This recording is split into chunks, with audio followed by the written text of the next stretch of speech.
They say Manhattan looks magical in the snow. Nathaniel Hawthorne used to believe that, before the accident on the Cross Bronx Expressway, before he learned that beautiful things can disappear in the span of a heartbeat, before the police officer stood in his living room at 3 a.m. saying words like impact and didn't suffer and so very sorry for your loss. Now when snow falls across the city, blanketing Fifth Avenue and turning Central Park into something from a postcard, he just sees another day to survive, another 24 hours of going through motions while his 6-year-old daughter retreats further into silence. The penthouse windows frame Manhattan like a museum exhibit tonight, Christmas Eve settling over the skyscrapers in that particular hush that only comes when the entire city pauses to breathe. Nate stands at the glass, scotch untouched in his hand, watching flakes drift past the 72nd floor. Behind him on the leather sectional, Lily sleeps with her stuffed rabbit clutched against her chest, the toy so worn that its original white fur has faded to gray. She'd fought sleep for hours, insisting on waiting for Santa, even though she hasn't spoken more than whispers in 6 months.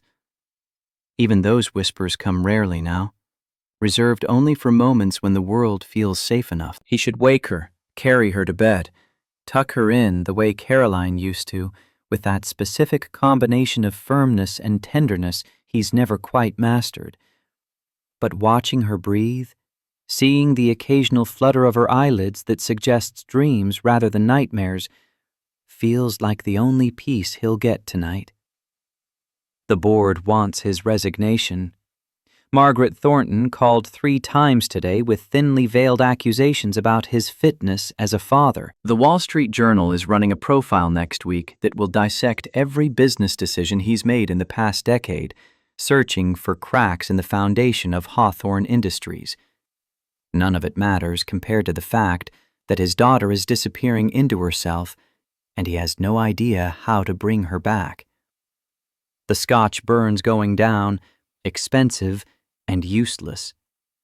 2 years since Caroline died, and he's still waiting to feel something other than the hollow weight of functioning. Work fills the days.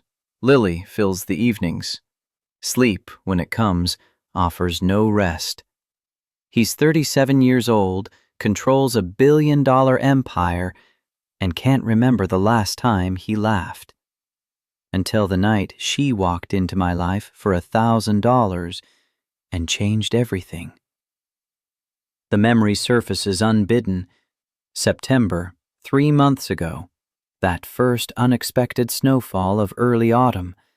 The gala at Velvet and Vice that Marcus had forced him to attend. The woman with sharp eyes and sharper tongue who'd kissed him in front of 200 people and cracked something open in his chest he thought had calcified beyond repair. Claire Bennett, with her worn coat and journalist's observation, and the way she'd looked at Lily like his daughter was a person rather than a problem to solve. 3 months since that kiss. 2 months since she came back. 6 weeks since he asked her to marry him on a terrace while fireworks painted the sky, and his daughter whispered, "Please say yes," with more hope than he'd heard in her voice since the accident. Nate turns from the window, sets down the scotch, kneels beside the couch. Lily stirs as he lifts her, the rabbit trapped between them, her breath warm against his neck. She murmurs something that might be "Daddy," or might be Claire, the 2 words she uses most now, when she uses words at all. Tomorrow she'll wake to presents under the tree, and the smell of cinnamon rolls Claire insists on making from scratch, despite having never baked anything more complicated than boxed brownies in her life. Tomorrow his daughter will laugh, really laugh, the sound filling the penthouse with something he'd forgotten existed. Tomorrow he'll watch the woman he loves teach Lily to make snow angels on the terrace, both of them covered in powder and joy. But tonight belongs to the past, to the journey that brought them here. Tonight he stands in his daughter's doorway, watching her sleep, and remembers every step of the path that led from that first kiss to this moment of hard-won peace. 3 months earlier, September, the day everything started. Morning light cuts through the penthouse at angles that suggest autumn, that shift from summer's assault to something gentler. Nate stands at the stove, attempting scrambled eggs with the grim determination of a man defusing a bomb. The eggs refuse to cooperate, turning rubbery despite his following the recipe Mrs. Patterson left taped to the refrigerator. Behind him at the kitchen island, Lily sits with her sketch pad, marker moving across paper in careful strokes. He plates the eggs, knowing they're terrible, adds toast that's slightly burnt, sets the plate in front of his daughter with manufactured cheer. "Breakfast, sweetheart, your favorite." Lily glances at the eggs with an expression that would be hilarious if it weren't so heartbreaking. Pure 6-year-old skepticism wrapped in politeness. She picks up her fork, moves the eggs around without eating, returns to her drawing. Nate leans over her shoulder, careful not to crowd. The picture takes shape under her marker, 4 figures. A man labeled Daddy in careful block letters, an angel floating above labeled Mommy with wings that drip off the page, a small girl with brown hair like Lily's holding the man's hand, and a 4th figure, just an outline, no features, no name, just an empty space where a person should be. His chest constricts. He forces his voice to stay level. "That's beautiful, Lily." "Who's this?" He points to the empty outline. She doesn't look up, doesn't stop coloring. Her small voice emerges barely above breathing. "Don't know yet." The answer lands like a stone in still water. She's drawing blanks into their family, spaces waiting to be filled, and he has no idea whether that represents hope or just the opposite, the acknowledgement of absence that will never be satisfied. Nate retreats to the coffee maker, pours his 3rd cup of the morning, checks his phone. 17 emails already, and it's not yet 7:30. Mark has sent 3 texts about the board meeting at 2. The principal of Lily's school wants to schedule a conference. Margaret Thornton's name appears in his missed calls with the persistence of someone who won't be ignored. He deletes the voicemail without listening. Whatever Caroline's mother has to say, it will involve criticism of his parenting, thinly veiled suggestions about his inadequacy, pointed questions about whether Lily might be better off in a more stable environment. Margaret lost her daughter and found someone to blame. Some days Nate wonders if she's right. "Finish your breakfast, sweetheart. We need to leave in 20 minutes. Lily abandons the eggs entirely, drinks her orange juice in small sips, disappears to her room to get her backpack. The rabbit goes with her, it always does, a security object her therapist says not to discourage.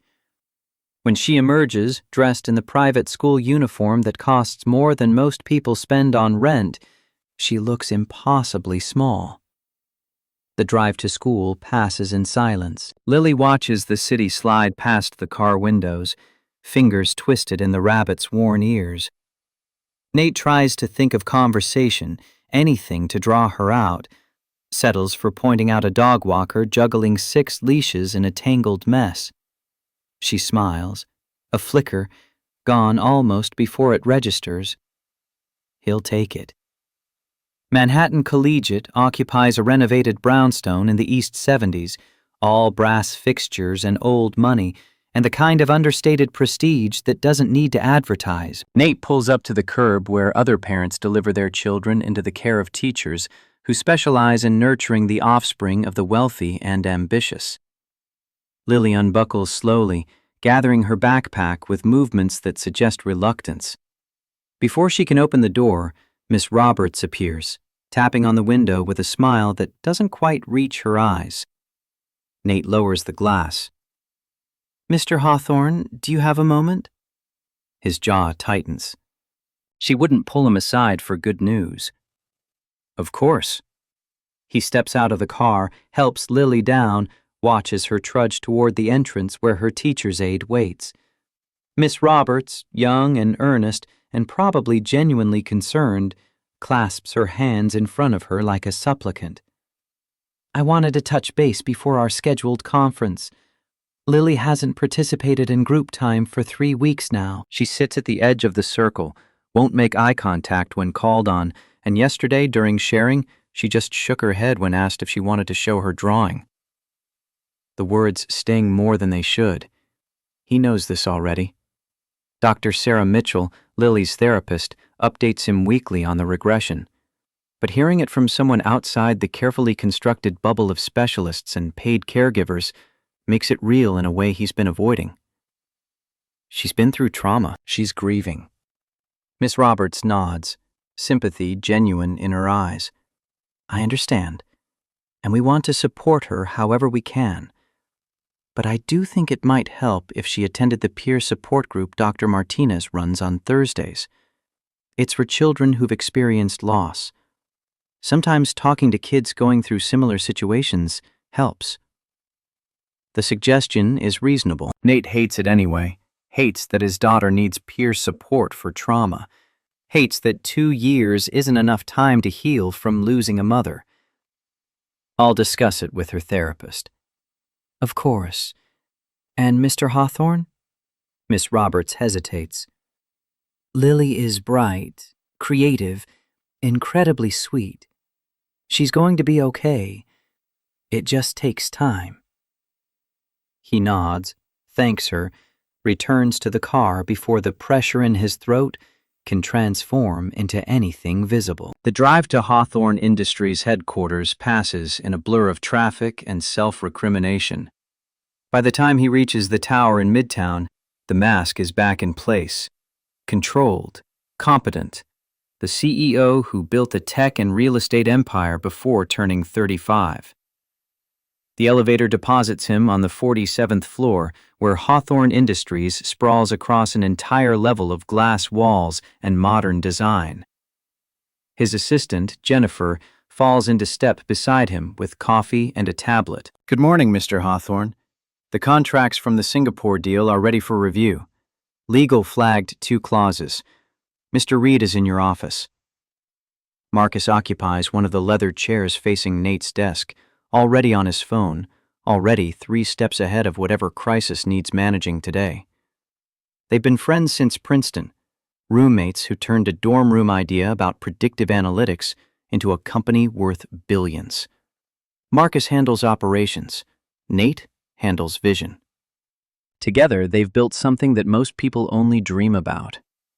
Marcus ends his call, stands, extends a hand that Nate shakes out of habit. You look terrible. Good morning to you too. I'm serious. When's the last time you slept more than 4 hours? Nate drops into his chair, ignores the question, opens the first email of what will undoubtedly be hundreds before lunch. Board meeting at 2. What's the temperature? Marcus settles back into his seat, his expression shifting into business mode. Cordial but concerned. Your attendance has been sporadic. 3 meetings rescheduled in the past month. The acquisition in Boston needed your signature and sat on your desk for a week. They're not questioning your competence, but they are questioning your focus. My daughter needed me. I know. But the board doesn't see Lily's therapy appointments on the calendar. They see delayed decisions and missed opportunities. The frustration rises, sharp and familiar. He built this company from nothing, poured everything into it for a decade, and now they want to question his commitment because he prioritizes his child? There's also the gala tonight. Nate groans. He'd successfully purged it from memory. Cancel it. Can't. You're the keynote speaker. Second chances, corporate philanthropy in action. 200 people are expecting you to deliver inspiration. The irony isn't lost on him. Speaking about second chances while barely surviving first ones. Marcus leans forward, using the tone he reserves for when he's about to say something Nate won't want to hear. You need to show up. Not just physically, actually engage. The press will be there, major donors, city officials. This is visibility that matters. Nate rubs his eyes, feeling every one of his 37 years. Fine, but I'm leaving by 9. The event runs until 11. 9. Lily has nightmares. Mrs. Patterson can handle most things, but when she wakes up scared, she needs me there. Marcus doesn't argue. He knows better than to come between Nate and his daughter. Instead, he shifts topics to the Singapore deal, the Boston acquisition, the quarterly projections that need review before the board meeting. They work through lunch, the afternoon bleeding away in conference calls and contract revisions, and the 1,000 small decisions that keep a billion-dollar empire running. At 6 o'clock, Marcus stands, straightens his tie, delivers his final ultimatum. The car will be here at 7. Wear the Navy suit. And Nate, try to look like you're not attending a funeral. I'll smile for the cameras. That's all I ask. After Marcus leaves, Nate calls home. Mrs. Patterson answers on the second ring, her voice warm with the patience of someone who's been a professional nanny for 40 years. She's had a good afternoon, Mr. Hawthorne. We made cookies. Well, I made cookies. She supervised. No tears today. The relief is palpable. That's good. I'll be home late. There's a gala I can't avoid. Take your time. We'll be fine.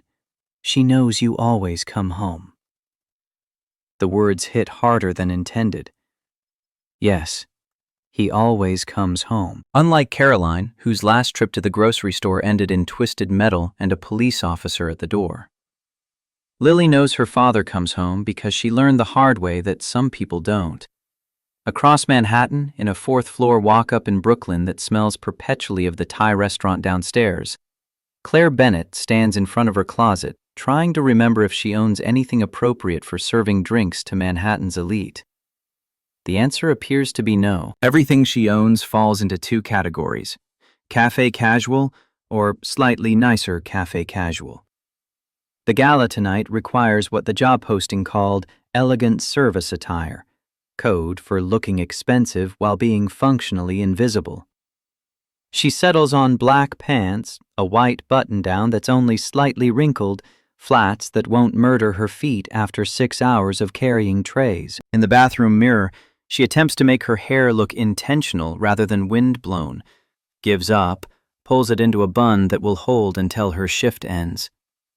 Fitzgerald, her gray tabby, watches from the toilet lid with feline judgment. Don't look at me like that. Some of us have to work. Fitzgerald yawns, unimpressed. Claire checks her phone. 3 texts from Blair, her best friend since freshman year at Columbia, before the money ran out and journalism dreams collided with student loan reality. First text. You're working Velvet and Vice tonight? That place is insane. Second text. I'm photographing the event. We can suffer together. Third text. Wear something nice. Rich people tip better when you look like you belong. Claire replies with a middle finger emoji, grabs her jacket, locks the apartment behind her. The subway to Manhattan takes 40 minutes, enough time to mentally prepare for an evening of invisible servitude. She's been bartending for 3 years now, ever since she dropped out of Columbia in junior year, when the combination of tuition debt and emotional exhaustion became too much to carry.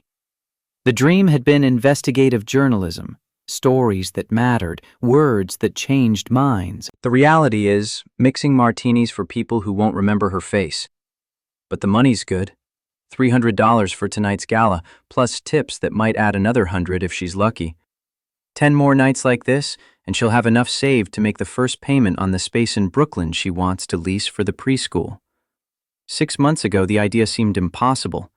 Now it's just improbable, which feels like progress. Velvet and Vice occupies a converted warehouse in Chelsea, all exposed brick and industrial chic, and the kind of calculated elegance that costs a fortune to look effortless. Claire arrives 20 minutes early, checks in with the event coordinator, a woman named Stephanie, who looks like she's never experienced a moment of chaos in her perfectly organized life. You're bar 3 on the East Terrace. Champagne, wine, signature cocktails. Keep the trays moving. Smile.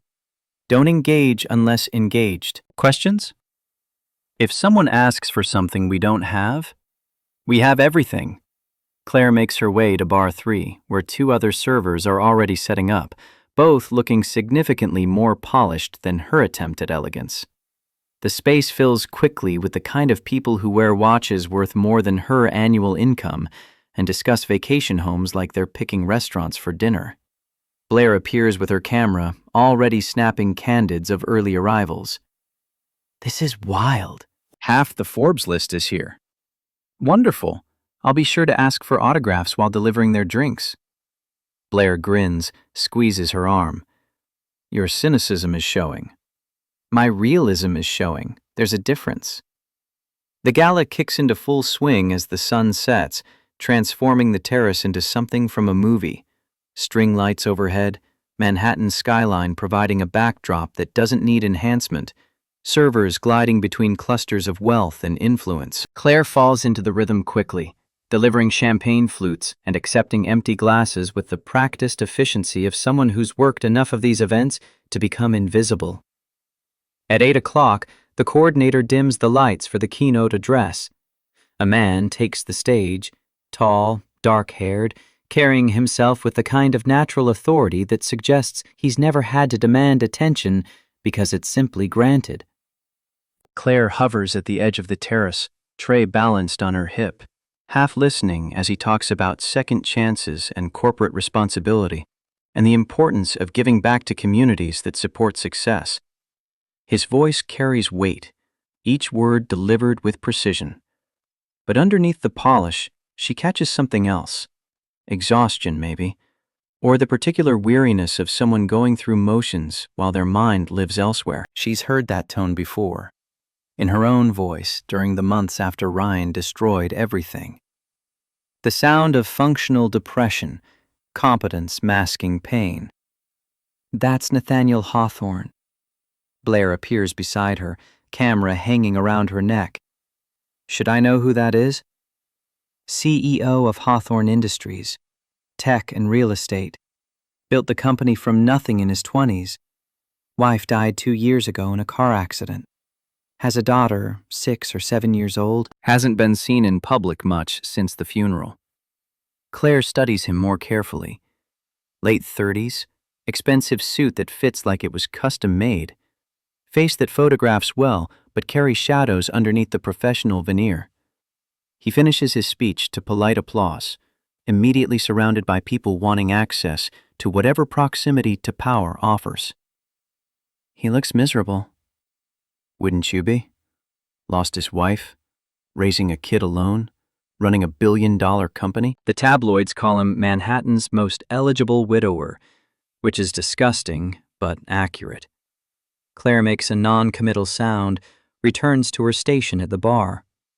The speeches end and the networking resumes, alcohol flowing more freely as the evening progresses into the phase where everyone's had just enough champagne to forget professional boundaries. She's refilling glasses when a woman appears at her elbow, blonde, mid-30s, red dress that probably costs more than Claire's security deposit, expression calculating in a way that sets off immediate warnings.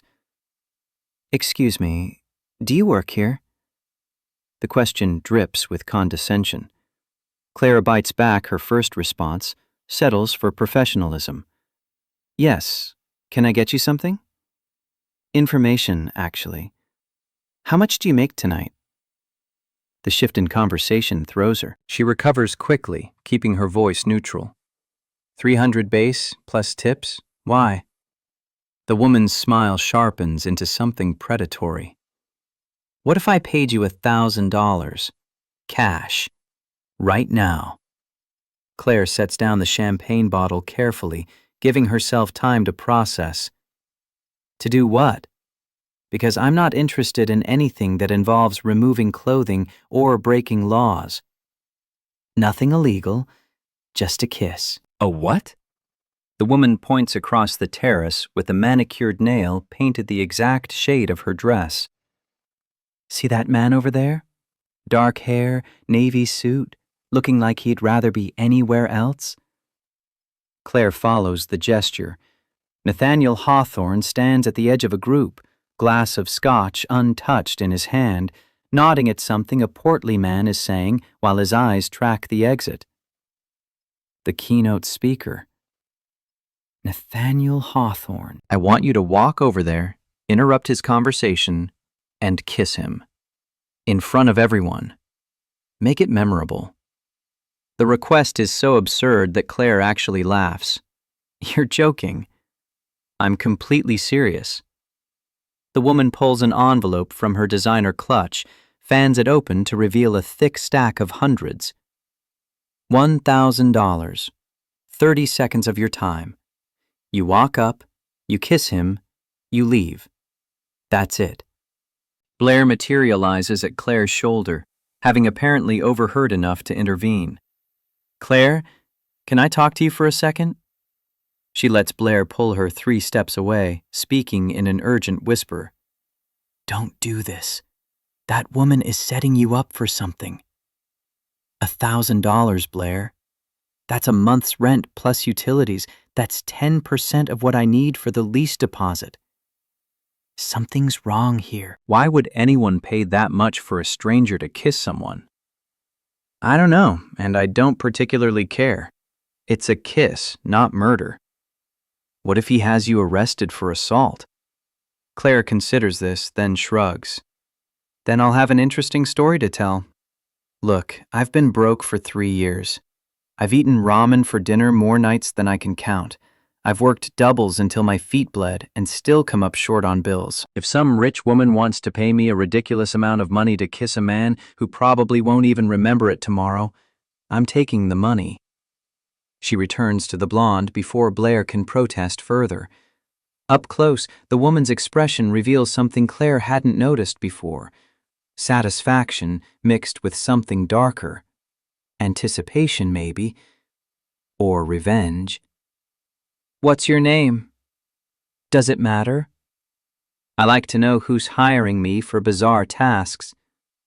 The woman's smile doesn't reach her eyes. Victoria Sterling. And you are? Claire Bennett. You're sure about this? I kiss him in front of everyone, and you give me $1,000? That's the deal. Claire takes the envelope, counts the bills quickly, tucks it into her apron pocket. Her heart pounds hard enough that she can feel it in her throat, but backing out now isn't an option.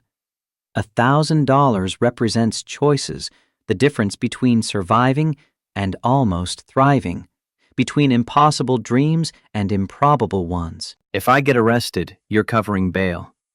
You won't be arrested, trust me. Claire doesn't trust her at all, but the money's already in her pocket, and turning back feels like cowardice. She crosses the terrace with manufactured confidence, each step carrying her closer to a decision that might be brilliant or catastrophic. Nathaniel Hawthorne stands in a circle of men in expensive suits, all of them talking at him rather than with him, competing for his attention through volume rather than substance. She arrives without invitation, without hesitation, interrupting a sentence about quarterly projections. Excuse me. 5 faces turn toward her with varying degrees of annoyance. Hawthorne's expression shifts from polite boredom to genuine curiosity, those dark eyes focusing on her with an intensity that makes her stomach flip. His voice emerges low, controlled, carrying a question underneath the single syllable. Yes? Words that seemed clever 5 seconds ago evaporate. She's standing in front of Manhattan's most eligible widower with no plan beyond kiss him and run, which suddenly seems insane rather than daring. You're striking. Like a thunderstorm, beautiful but dangerous. The men around him freeze, clearly uncertain whether she's drunk, delusional, or both. Hawthorne's mouth twitches, not quite a smile but the suggestion of one. Am I? Yes, and I'm about to do something completely crazy, so I apologize in advance. She grabs his tie before common sense can interfere, pulls him down those few crucial inches, presses her lips to his in front of 200 people who collectively inhale with shock. The plan was simple, quick, efficient, grab the money and disappear into the New York night. But the second their mouths connect, something shifts. He freezes for exactly one heartbeat, his entire body going rigid with surprise. Then his hand finds her waist, strong and sure and possessive in a way that sends electricity straight through her nervous system. He kisses her back, not aggressively, not tentatively, like a man who's been drowning and just found air. His other hand comes up to cup the back of her head, deepening the kiss, taking control with the kind of natural authority that probably serves him well in boardrooms. The world narrows to the taste of scotch on his tongue, the solid warmth of his chest against hers, the way his fingers tighten against her waist like he's afraid she'll disappear. When they finally separate, both breathing hard, his eyes have gone completely dark. Whatever polite distance he'd maintained with the rest of the world has shattered, leaving something raw and hungry in its place. His voice comes out hoarse, wrecked. "Who the hell are you?" Panic cuts through the fog of attraction. This was supposed to mean nothing, a transaction, a means to an end, 30 seconds that wouldn't matter tomorrow. But the way he's looking at her, like she's the first interesting thing he's seen in months, suggests complications she hadn't anticipated. "Nobody. It was a bet. I'm so sorry." His grip on her wrist stops her retreat, not painful, but absolutely firm. Don't apologize for the first thing I've felt in 2 years. The words hit like a confession, stripped of artifice. Around them, the party has gone silent. 200 people watching this moment unfold with the avid interest reserved for scandal and spectacle. Across the terrace, Victoria Sterling watches with a smile that confirms every warning Blair tried to deliver. This was a setup. Whatever game Victoria is playing, Claire just became the opening move. A man built like a linebacker appears at Hawthorne's elbow, concern written across his face. "Boss, what just happened?" Hawthorne doesn't look away from Claire, doesn't loosen his hold. "Find out everything about her. Now." The order is delivered with absolute certainty, the tone of someone who's never been told no. Claire's stomach drops as reality crashes back. She's just kissed one of the most powerful men in Manhattan in front of witnesses for money. The kind of story that gossip columns would kill for. She manages to pull her wrist free, backs away 3 steps. "Your name." It's not a request. She swallows hard, considers lying, realizes it won't matter. If he wants to find her, he will. "Claire." "Claire what?" "Why does it matter?" "Because I'm Nathaniel Hawthorne, and when something matters to me, I learn everything." The way he says it, calm, factual, inevitable, sends a chill down her spine. She's seen documentaries about sharks circling prey with that same patient certainty.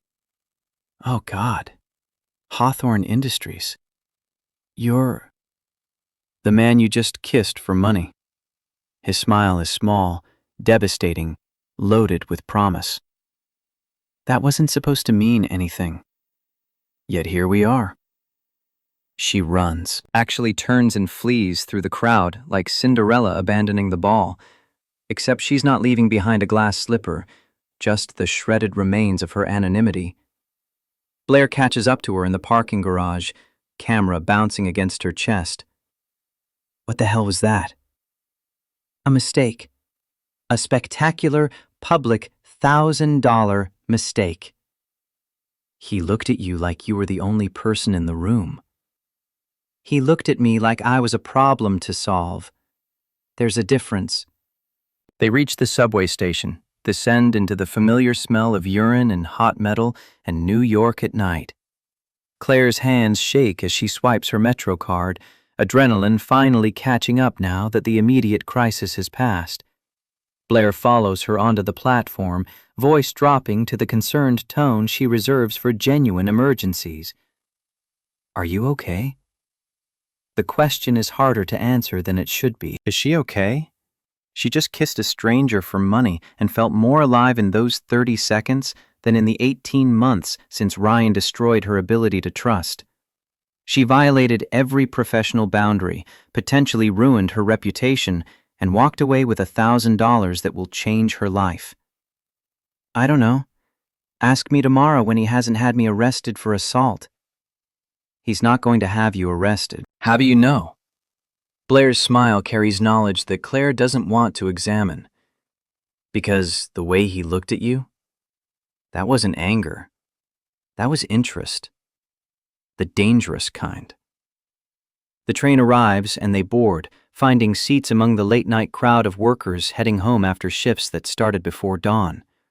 Claire closes her eyes, replaying the kiss in her mind, despite knowing she shouldn't. The way he'd responded, the intensity behind that initial surprise, the words he'd said about feeling something for the first time in years. Her phone buzzes. Unknown number. She stares at the screen, debate raging. Don't answer it, Blair warns. Claire answers it. The voice on the other end is smooth, male, professional. Is this Claire Bennett? Who's asking? Marcus Reed, Chief Operating Officer of Hawthorne Industries. I'm calling on behalf of Mr. Hawthorne to verify some information. Her pulse kicks up again. That was fast. Mr. Hawthorne is thorough. I have your address, employment history, educational background. Columbia University, journalism major, dropped out junior year. Currently working as a freelance bartender and part-time nanny. Is that correct? The invasion of privacy should terrify her. Instead, she feels oddly calm. You forgot to mention that I like long walks on the beach and my favorite color is blue. A pause, then something that might be a chuckle. Mr. Hawthorne would like me to convey a message. Of course he would. He's sending a car to your apartment tomorrow evening at 7. There will be a package. He requests your presence for dinner at 8. And if I refuse? Then he'll try again the next night, and the night after. Mr. Hawthorne is remarkably persistent when he wants something. Claire closes her eyes, feels Blair's stare burning into the side of her head. Tell him I'll think about it. I'll convey your response. Have a good evening, Miss Bennett. The call ends. Blair immediately grabs her arm hard enough to bruise. You're not actually considering this. Why not? Because he's a billionaire CEO who had you investigated within an hour of meeting you. That's stalker behavior. Or thorough. Claire. She looks at her best friend, sees the genuine concern written across Blair's face, knows she should listen to the warnings. But something about the way Nathaniel Hawthorne had looked at her, like she'd woken him from a 2-year sleep, makes her curious enough to be reckless. I'll be careful. Famous last words. They ride the rest of the way to Brooklyn in silence, each lost in thoughts that circle the same central question. What happens next? Nathaniel returns to his penthouse at midnight, hours later than promised, to find Mrs. Patterson waiting in the living room with her knitting and a knowing expression. She's been his daughter's nanny since Caroline died, a 65-year-old woman who raised 4 children of her own and now dedicates her remaining working years to helping families navigate crisis. She had a nightmare at 10. Asked for you. Guilt twists his stomach. I should have been here. You're here now. She settled after 20 minutes. I told her you'd check on her when you got home. He nods, pays her for the evening plus a generous tip that she accepts without comment. Waits until she's gathered her things and left before heading to Lily's room. The door opens silently on hinges he's oiled specifically to avoid waking her. His daughter sleeps curled around her rabbit, dark hair spread across the pillow, face peaceful in a way it never is during waking hours. Nate sits on the edge of her bed, careful not to disturb her, just watching the rise and fall of her breathing. She's everything he has left of Caroline. Those same delicate features, that stubborn set to her jaw, even in sleep, the way her fingers curl protectively around whatever she's holding. Losing Caroline nearly destroyed him. Losing Lily would end him completely. She stirs, eyes fluttering open, taking a moment to focus. "Daddy?" Her voice emerges as a whisper, barely audible. "I'm here, sweetheart. Go back to sleep." "You smell different." The observation catches him off guard. "What?" "Happy. You smell happy." Children possess a particular kind of awareness that adults lose somewhere along the path to sophistication. Lily can't articulate what changed, but she senses it anyway. The shift in his chemistry, the crack in armor he's worn for 2 years. "I met someone interesting tonight." "A friend?" "Maybe. I don't know yet." Lily's eyes drift closed again, her breathing evening out toward sleep. "That's nice, Daddy. Friends are good." He stays until she's fully asleep again, then retreats to his own room where insomnia waits with familiar persistence. At his desk, he opens his laptop, pulls up the file Marcus compiled. Claire Bennett, 28, born in Pittsburgh to working-class parents. Moved to New York for college, full scholarship to Columbia based on her writing portfolio. Journalism major with a focus on investigative reporting. Dropped out halfway through junior year. No official reason given, but Marcus's notes suggest financial hardship, combined with a broken engagement. Her ex-fiancé's name is Ryan Mitchell, minor hedge fund analyst, currently engaged to someone else. The timeline suggests overlap. Claire's wedding was supposed to be in March 18 months ago, called off 2 weeks before the date. Ryan's new relationship became public 3 months later. The math isn't subtle. Nate closes the file, feeling voyeuristic despite having commissioned the investigation. She's been hurt, betrayed by someone she trusted enough to plan a future with. That kind of damage doesn't heal quickly or easily. He knows because he carries similar scars. Different circumstances, but the same underlying truth. People leave. Relationships end. Trust becomes a luxury rather than a given. Tomorrow he'll send the car, the package, the dinner invitation that Marcus is probably right to call excessive. But the feel of her mouth against his, the way she'd grabbed his tie with that combination of courage and recklessness, the sharp intelligence in her eyes. He hasn't felt curiosity like this since before the accident. Since before grief became his default state. His phone buzzes. Text from Marcus. "The girl said she'll think about it. What's your next move?" Nate types back without hesitation. "Convince her that thinking about it is the same as saying yes." The response comes immediately. "This is probably a bad idea." Most good things start as bad ideas. That's not actually true. Then I'm making it true. He sets the phone aside, looks out at Manhattan's nighttime sprawl, thinks about a woman in Brooklyn who kissed him for $1,000 and accidentally gave him something he thought he'd lost forever. The desire to feel something beyond functional survival. People ask when you know. When you fall. Claire Bennett can't point to a single moment. Not the morning Nathaniel showed up at the cafe with coffee and apologies. Not the afternoon Lily first whispered her name. Not the Sunday in Central Park when she realized this man looked at his daughter like she contained the entire universe. 6 weeks have passed since that kiss at the gala.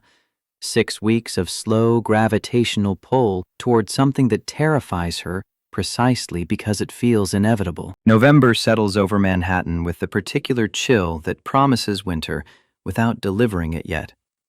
Claire stands behind the counter at the cafe where she works mornings, pulling espresso shots with the practiced efficiency of someone who's made 10,000 lattes and will probably make 10,000 more. The morning rush has subsided into the mid-shift lull.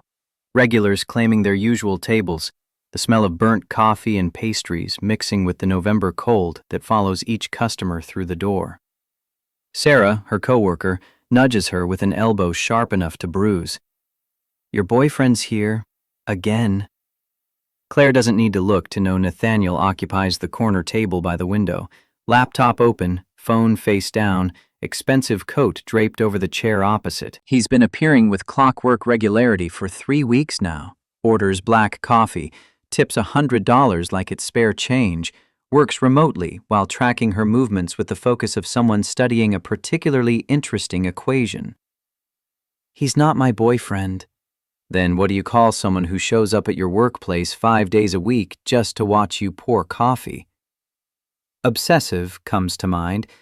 Devoted sounds better. Claire carries the carafe across the cafe, refilling his cup without asking because she knows his routine better than her own by now. He glances up, those dark eyes catching hers with an intensity that still makes her stomach flip after 6 weeks. "You don't have to keep doing this." His mouth curves, not quite a smile, but close enough. "Doing what? Drinking coffee? It's a fundamental human activity." "You have 17 coffee makers in your penthouse. I've counted. None of them make coffee like you do." "That's because I make it with resentment. Adds flavor." "Then I'm getting the premium experience." She should walk away. Other customers need attention. The espresso machine requires maintenance. Sarah is shooting her meaningful looks from behind the counter. But Nathaniel has this way of existing in space that makes everything else fade to background noise. Not through aggression or dominance, just through the sheer force of focused attention. "How's the Singapore deal?" He blinks, caught off guard by the question.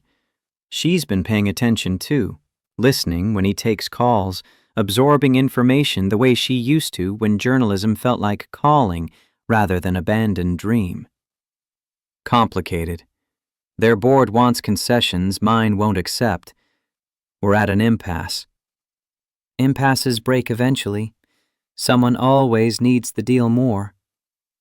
"Which side do you think that is?" "Theirs. You have leverage and patience." "They have deadlines and investors asking questions." Nathaniel closes his laptop completely, giving her his full attention in a way that feels almost physical. "You're wasted serving coffee." "I'm surviving serving coffee. There's honor in that." The words echo something she told him weeks ago, during dinner at his penthouse, when he'd confessed to feeling like failure as a father. He recognizes the callback, something shifting in his expression. "I need to ask you something. It's going to sound strange. Stranger than being investigated within an hour of meeting you? Fair point. Would you consider spending Sunday afternoon with me and Lily? At the penthouse. Just brunch, nothing complicated. She's been asking about the fairy tale lady from school." Claire's chest tightens. She's seen Lily twice since that first encounter. Once at pickup, when Tommy tried to bolt into traffic again. Once at the park when they'd crossed paths during an autumn afternoon that felt orchestrated by forces beyond coincidence.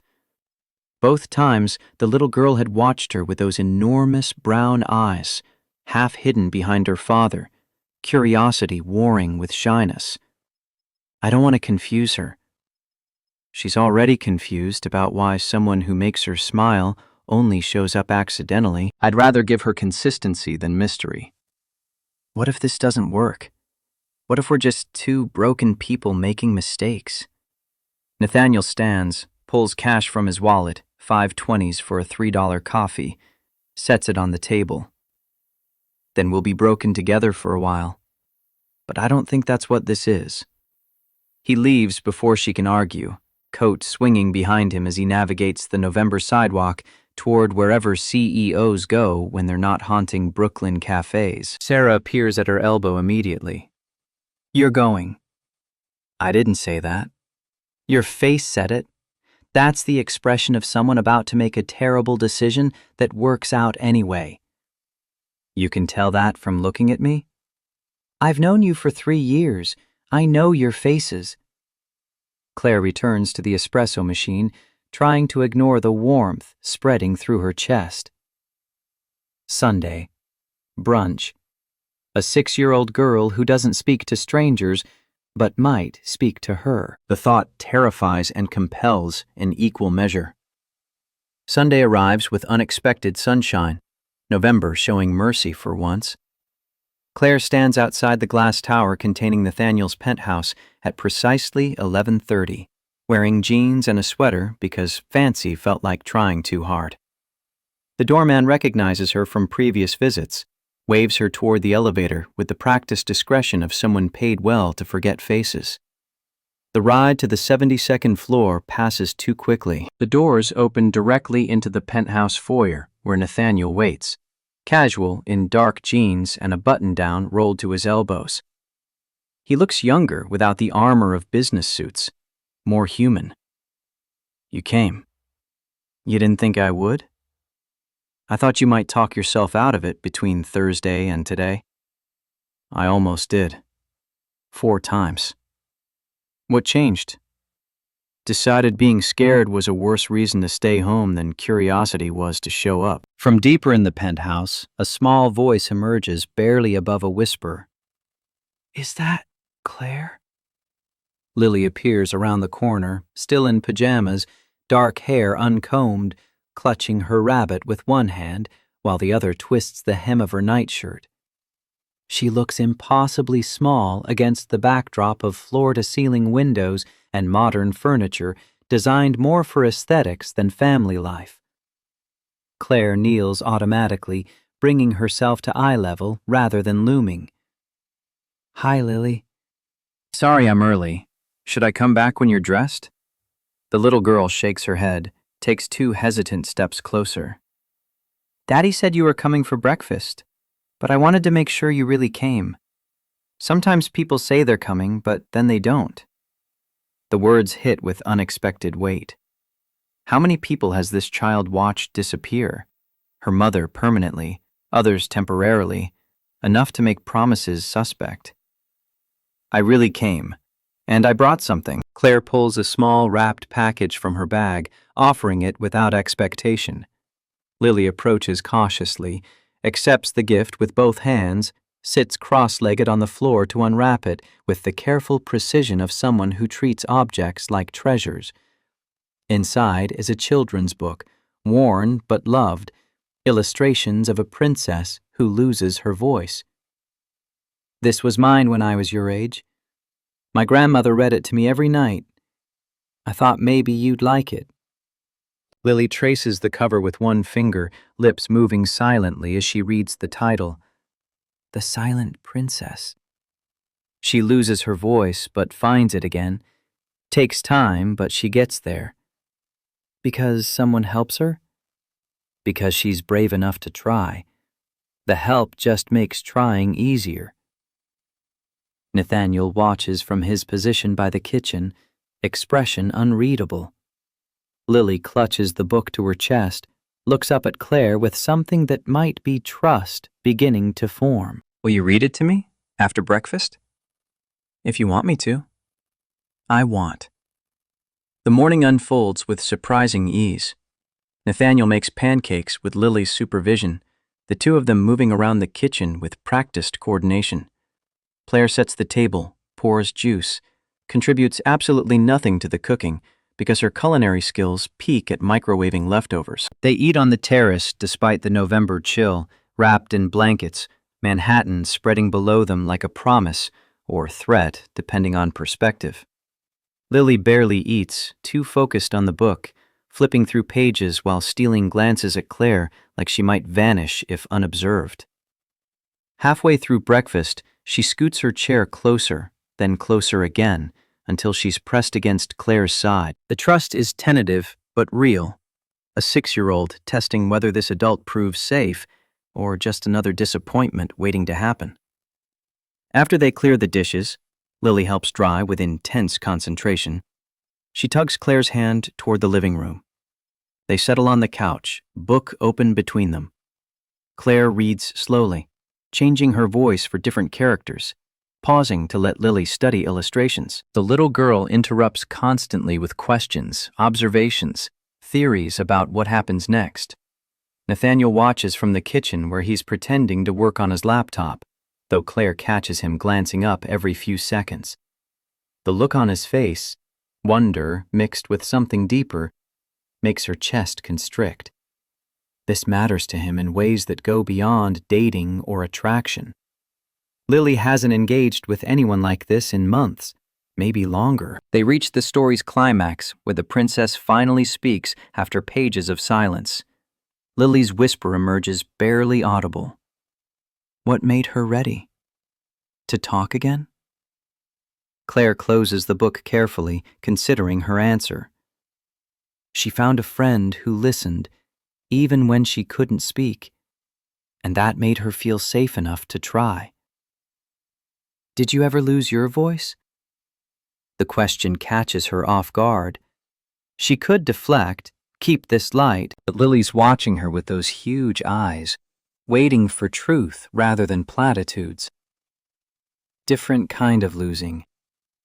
I used to want to be a writer, tell stories that mattered. Then some bad things happened and I stopped believing I could. Felt like losing my voice, even though I could still talk. Did you get it back? Working on it. Takes time. Lily nods like this makes perfect sense to her 6-year-old understanding of how the world works. She leans her head against Claire's shoulder, still holding the rabbit, quiet for a long moment. You're nice. Like Mommy was nice. The words land like stones in still water.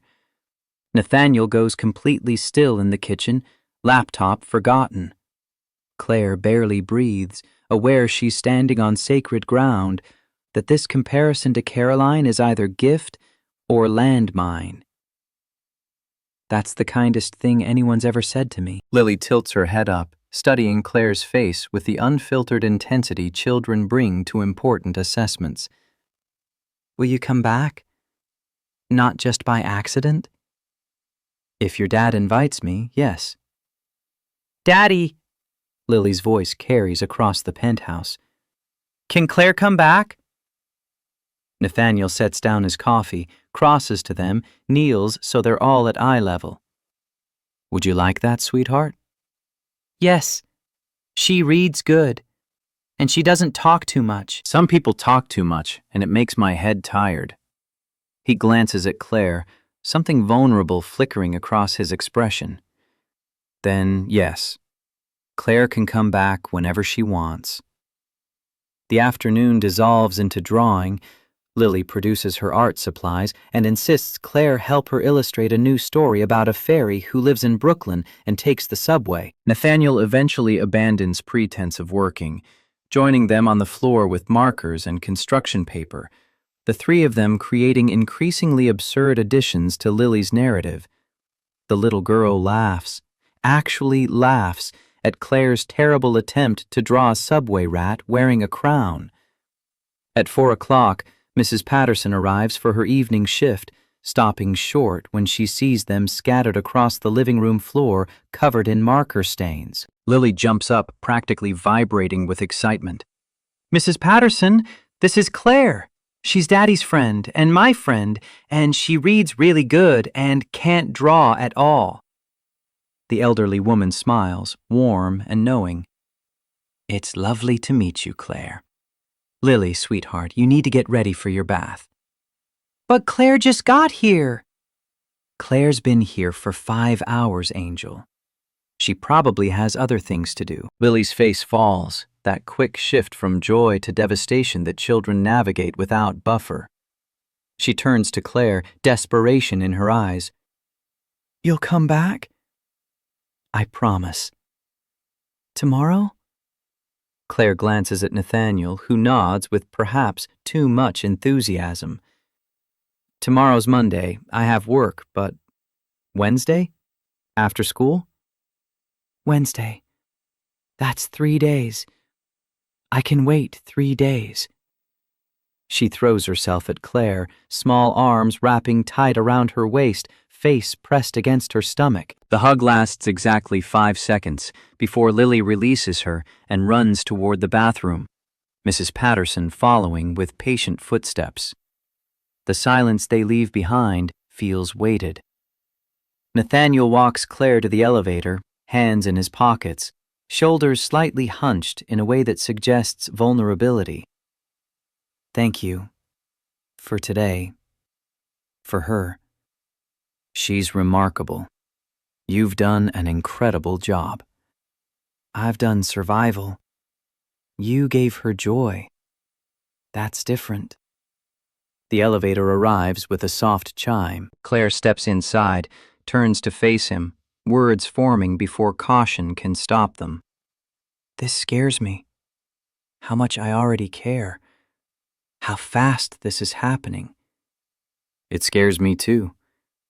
But the alternative, going back to before, scares me more. What if we're moving too fast? What if this hurts her if it doesn't work? Nathaniel reaches out, stops the elevator door from closing with one hand. Then we're careful. We go slow.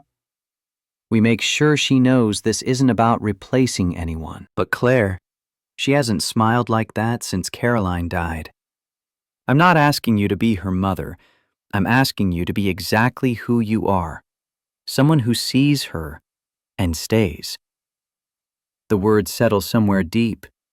Claire nods, lets the doors close, rides down 72 floors with her heart pounding and the smell of markers still on her hands.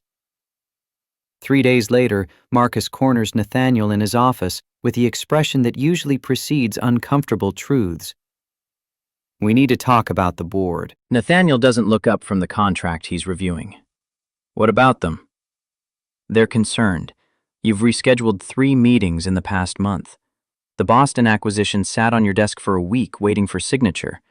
Yesterday, you left the quarterly review at 4 to pick up Lily from school. She had a good day. Her teacher wanted to tell me in person. First time she's participated in group activity since January. Marcus sits in the chair across from the desk, leans forward with his elbows on his knees. I'm not questioning your priorities. I'm telling you what they're saying. That you're distracted. That personal matters are interfering with business decisions. My daughter is finally healing. That's not distraction, it's success. I agree. But they don't see therapy appointments on the calendar. They see delayed decisions and missed opportunities. Nathaniel sets down the contract, meets his best friend's eyes directly. Lily told a joke yesterday. At dinner. Something about why chickens cross roads. It wasn't funny, but she laughed at her own punchline. Do you understand? She laughed. For the first time in months. I will reschedule 1,000 meetings for that. I know, and I support you completely, but the board doesn't work on emotional metrics. They work on quarterly returns and shareholder value and perception of leadership stability. Then they can express their concerns directly, rather than sending you as messenger. Marcus winces slightly. They did. Meeting scheduled for Monday. Full board attendance. The news settles like lead. Nathaniel has built this company from nothing. Poured his 20s into 16-hour days and impossible risks that somehow paid off. Now they want to question his commitment because he's finally prioritizing the one thing that actually matters. Let them come. I'll show them exactly how focused I am. After Marcus leaves, Nathaniel stares at the Manhattan skyline without seeing it. The board isn't wrong about the rescheduling, the delayed decisions, the shift in his attention. But they're not right either. Claire has given him something he thought died with Caroline, the ability to imagine a future that contains more than just survival. Lily has started speaking in full sentences, drawing pictures that include people instead of just empty spaces, asking questions about the world instead of retreating into silence. That's worth more than any quarterly report. His phone buzzes. Text from Claire. Lily's teacher says she raised her hand in class today. to answer a question about fairy tales. Thought you'd want to know. He types back immediately. How do you know? She called me. Apparently, Lily listed me as emergency contact on her school forms. Hope that's okay. Nathaniel stares at the message, something cracking open in his chest. His daughter has claimed Claire as safe person, someone who belongs in the circle of adults permitted to know her business. That trust doesn't come lightly or quickly. More than okay. Are you free tonight? After Lily's asleep? I'd like to talk. The response takes 3 minutes, long enough that he starts composing explanations for why this isn't strange or presumptuous. What time? 9. I'll send the car. I can take the subway like a normal person. Humor me. It's cold and late, and I'd rather know you're safe. Fine, but I'm keeping the $100 tips, saving for the school. He smiles despite the board meeting looming, despite the pressure mounting from all directions. Claire represents something uncomplicated in a life that's become labyrinth. Honest, direct, unimpressed by wealth or status.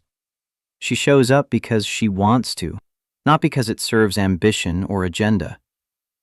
At 8:30, he checks on Lily, finds her asleep with the book Claire gave her clutched in both hands. Her face looks peaceful in the dim glow of the nightlight, no nightmares twisting her expression, no tension pulling her small body into defensive curves. He brushes hair from her forehead, whispers goodnight she won't hear, retreats to the living room to wait. Claire arrives exactly at 9, wind-blown and pink-cheeked from the November night, refusing wine in favor of tea. They sit on the couch with Manhattan glowing below them, the city's white noise providing soundtrack to conversation that meanders from casual to serious without clear transition. Marcus thinks I'm losing focus. The board thinks I'm compromised. They're probably both right. Claire tucks her legs under her, cradling the tea mug. Are you? Compromised? Absolutely. I can't stop thinking about you. Haven't been able to since you grabbed my tie at that gala. It's interfering with sleep, work, rational decision-making. That's not what I meant. Are you losing focus on what matters? No. I'm finding it again. That's what scares them. For 2 years I've been predictable. Work, Lily, repeat. Now I'm leaving meetings early, smiling at inappropriate times, actually looking forward to Wednesdays because you'll be here. They don't know how to categorize that. Claire sets down her tea carefully. What happens if they push? If they demand you choose between the company and your personal life? Then I choose what keeps Lily happy and healthy. The company can replace me. She can't. You're willing to walk away from everything you built? I'm willing to walk away from a job. This, he gestures to the space between them, toward Lily's room beyond. This is building something that lasts. That's different. The words hang in air, confession and promise combined. Claire looks at him with those sharp journalist's eyes that miss nothing, probably cataloging all the ways this could go wrong. I broke off my engagement 18 months ago. Found him in bed with my best friend 2 weeks before the wedding. Wasn't married to him, hadn't lost him to death, and it still nearly destroyed me. I can't imagine what you've been through, what Lily's been through. I'm terrified of adding to that pain. Nathaniel shifts closer, not touching, but near enough that the space between them feels charged. So we're both terrified. That's a start. Is it? Better than indifference. She laughs, surprising them both. The sound fills the penthouse like something physical, warmth against November cold. He wants to capture it, bottle it, play it back during 3 a.m. insomnia when the weight of everything becomes unbearable. Tell me about her, Caroline, if you want to. The request catches him off guard. Most people avoid the subject, treating his dead wife like landmine conversation. Claire asks like she genuinely wants to know rather than just being polite. She was a surgeon, pediatric, brilliant, driven, absolutely terrible at cooking. Married her career first, me second. We fought about it constantly. She wanted to save every sick kid. I wanted her home for dinner occasionally. Then Lily came, and she tried to balance everything. Too many hours, too much pressure. The night of the accident, she was driving home from a 48-hour shift. Fell asleep at the wheel.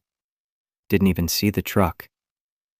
Claire's hand finds his, fingers lacing together.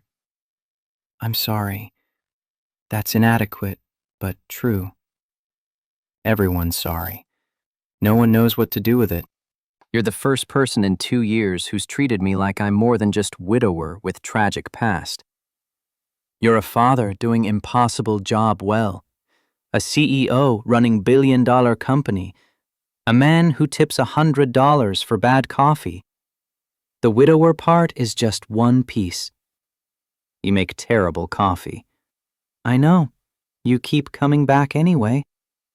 Because the coffee isn't what I'm there for. The kiss happens without planning, without awkward negotiation about boundaries or appropriate timing. Nathaniel cups her face, angles his head, presses his lips to hers with deliberate gentleness. She tastes like tea and November and possibility. When they separate, both breathing harder, her eyes are wide. We should be careful. For Lily. I'm being careful. This is me careful. If your careful involves kissing me until I can't think straight, your definition needs work. He smiles against her mouth, kisses her again because now that he started, stopping feels impossible. Claire's hands find his shirt collar, twist the fabric, pull him closer. The kiss deepens, shifts from tentative to hungry. 2 years of grief meeting 18 months of betrayal, finding common ground in shared damage and the fragile hope that maybe broken pieces can fit together into something functional. They break apart when headlights from the street below swing across the ceiling, both of them flushed and disheveled. Claire stands, straightens her sweater, runs a hand through hair he'd tangled with his fingers. I should go, before this gets complicated. It's already complicated. More complicated then. He walks her to the elevator, steals one more kiss before the doors open, watches her disappear into the mechanical descent. The penthouse feels emptier than it did an hour ago, the silence more pronounced. But underneath the quiet, something else. Anticipation, maybe. The sense that dormant parts of himself are waking up, whether he's ready or not. Thanksgiving approaches with the weather turning genuinely cold, November giving way to the threat of early winter. Claire accepts his invitation to dinner with the kind of casual agreement that suggests she's stopped fighting the gravity pulling them together. She arrives Wednesday evening with homemade pie, learned the recipe from her grandmother, she explains, the only cooking skill she actually possesses. The dinner is small by design. Marcus and Mrs. Patterson, Lily between them like center of gravity, Claire next to Nathaniel in a configuration that feels dangerously domestic. They eat roasted chicken because turkey intimidates even Mrs. Patterson's considerable skills, pass sides, fall into the easy rhythm of people who are learning each other's patterns.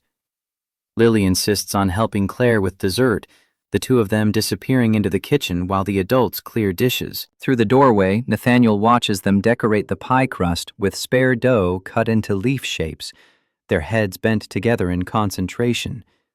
His daughter's laughter carries clearly, mixing with Claire's lower chuckle. Marcus appears at his elbow, speaking low. This is good. For both of you. I know. Board meeting on Monday. You ready?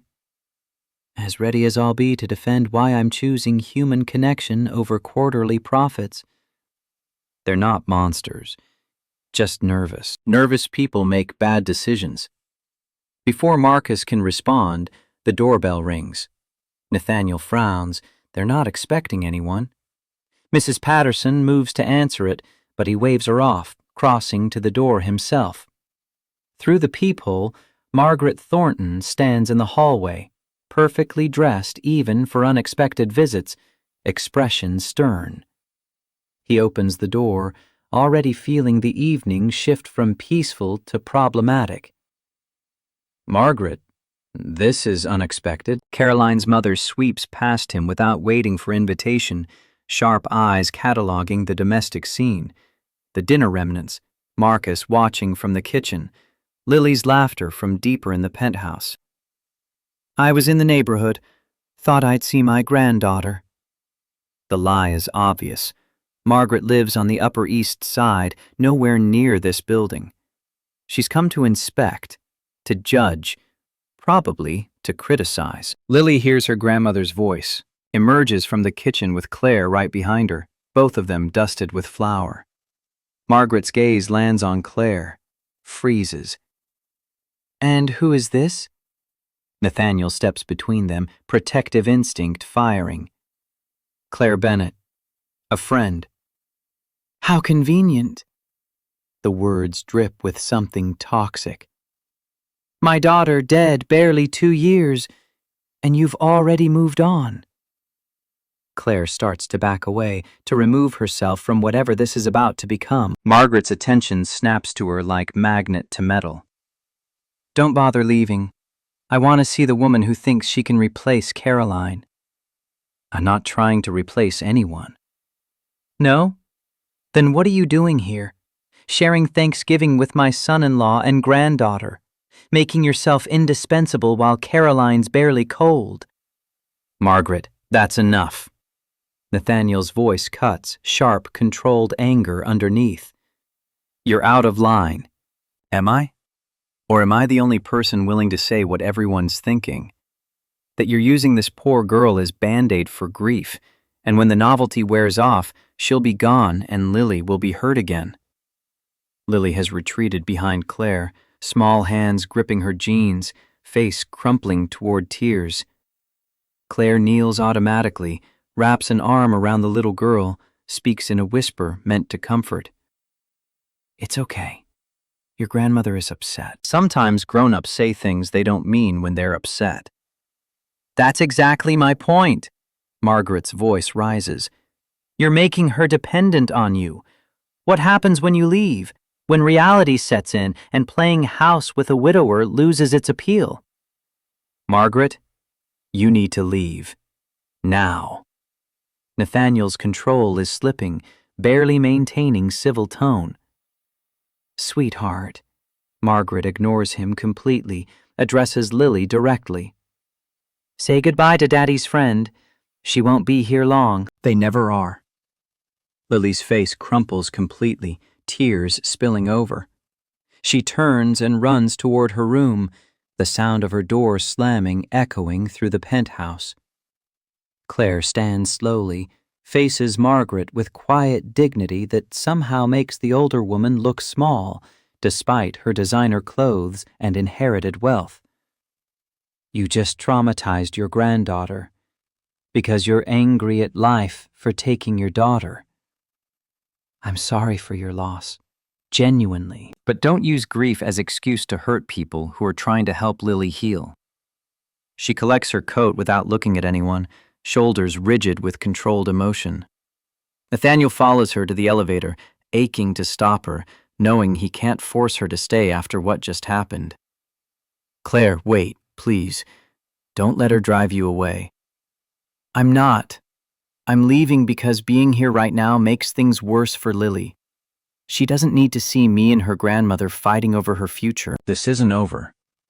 Maybe it should be. Margaret's not wrong about everything. This is fast. It's intense. What if we're just two damaged people making mistakes? The elevator doors open.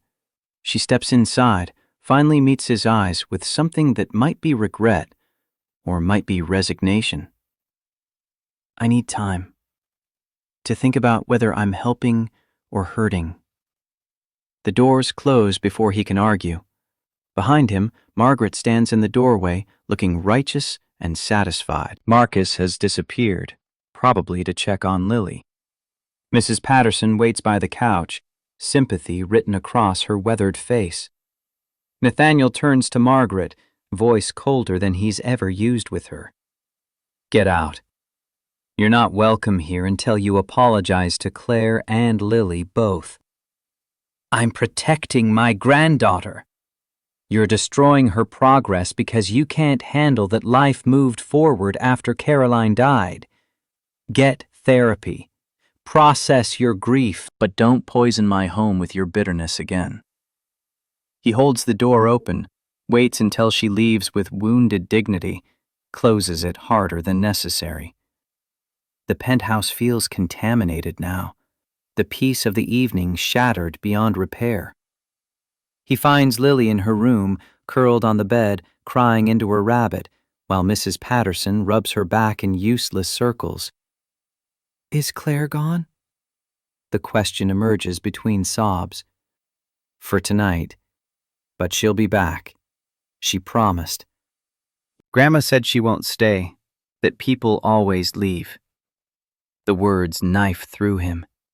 How do you explain to a 6-year-old that her grandmother is wrong without calling her grandmother a liar? How do you promise someone will stay when you're terrified she won't? Sometimes grown-ups get scared and need time to think. That's not the same as leaving forever. Claire cares about you, about us. She just needs space to figure things out. What if she doesn't come back? Then we'll be sad together. But I don't think that's going to happen. He holds his daughter until the crying subsides into hiccups, stays until she falls asleep with tear tracks on her cheeks and the rabbit clutched tight. In the living room, Marcus and Mrs. Patterson have cleaned the dinner disaster, erased evidence of the evening that started with such promise. Marcus hands him a scotch without asking. That was ugly. Margaret hasn't processed Caroline's death.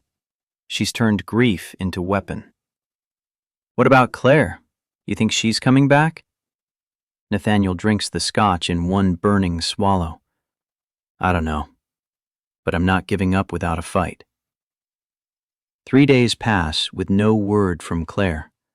She doesn't answer calls, responds to texts with brief messages that say nothing. She's fine, she needs time, she'll reach out soon. Nathaniel respects the boundary, despite every instinct screaming to show up at her apartment and argue his case. Lily asks for her constantly, drawing pictures she wants to give Claire, practicing stories she wants to share. Each, when is Claire coming, feels like accusation. On the 4th day, Dr. Sarah Mitchell calls requesting emergency session. Nathaniel cancels afternoon meetings, picks Lily up from school early, drives to the therapist's office in Midtown. The waiting room is designed to soothe. Muted colors, comfortable furniture, aquarium bubbling in the corner. Lily presses her face to the glass, watching fish circle in endless loops. Dr. Mitchell emerges from her office, professional smile firmly in place. Nathaniel, can I speak with you privately first? He follows her into the consultation room, closes the door, prepares for uncomfortable truths. Sarah doesn't waste time on preamble. Lily's progress has regressed significantly this week. She's not speaking in class again. Her teacher reports she spent yesterday's group time crying quietly in the corner. What happened?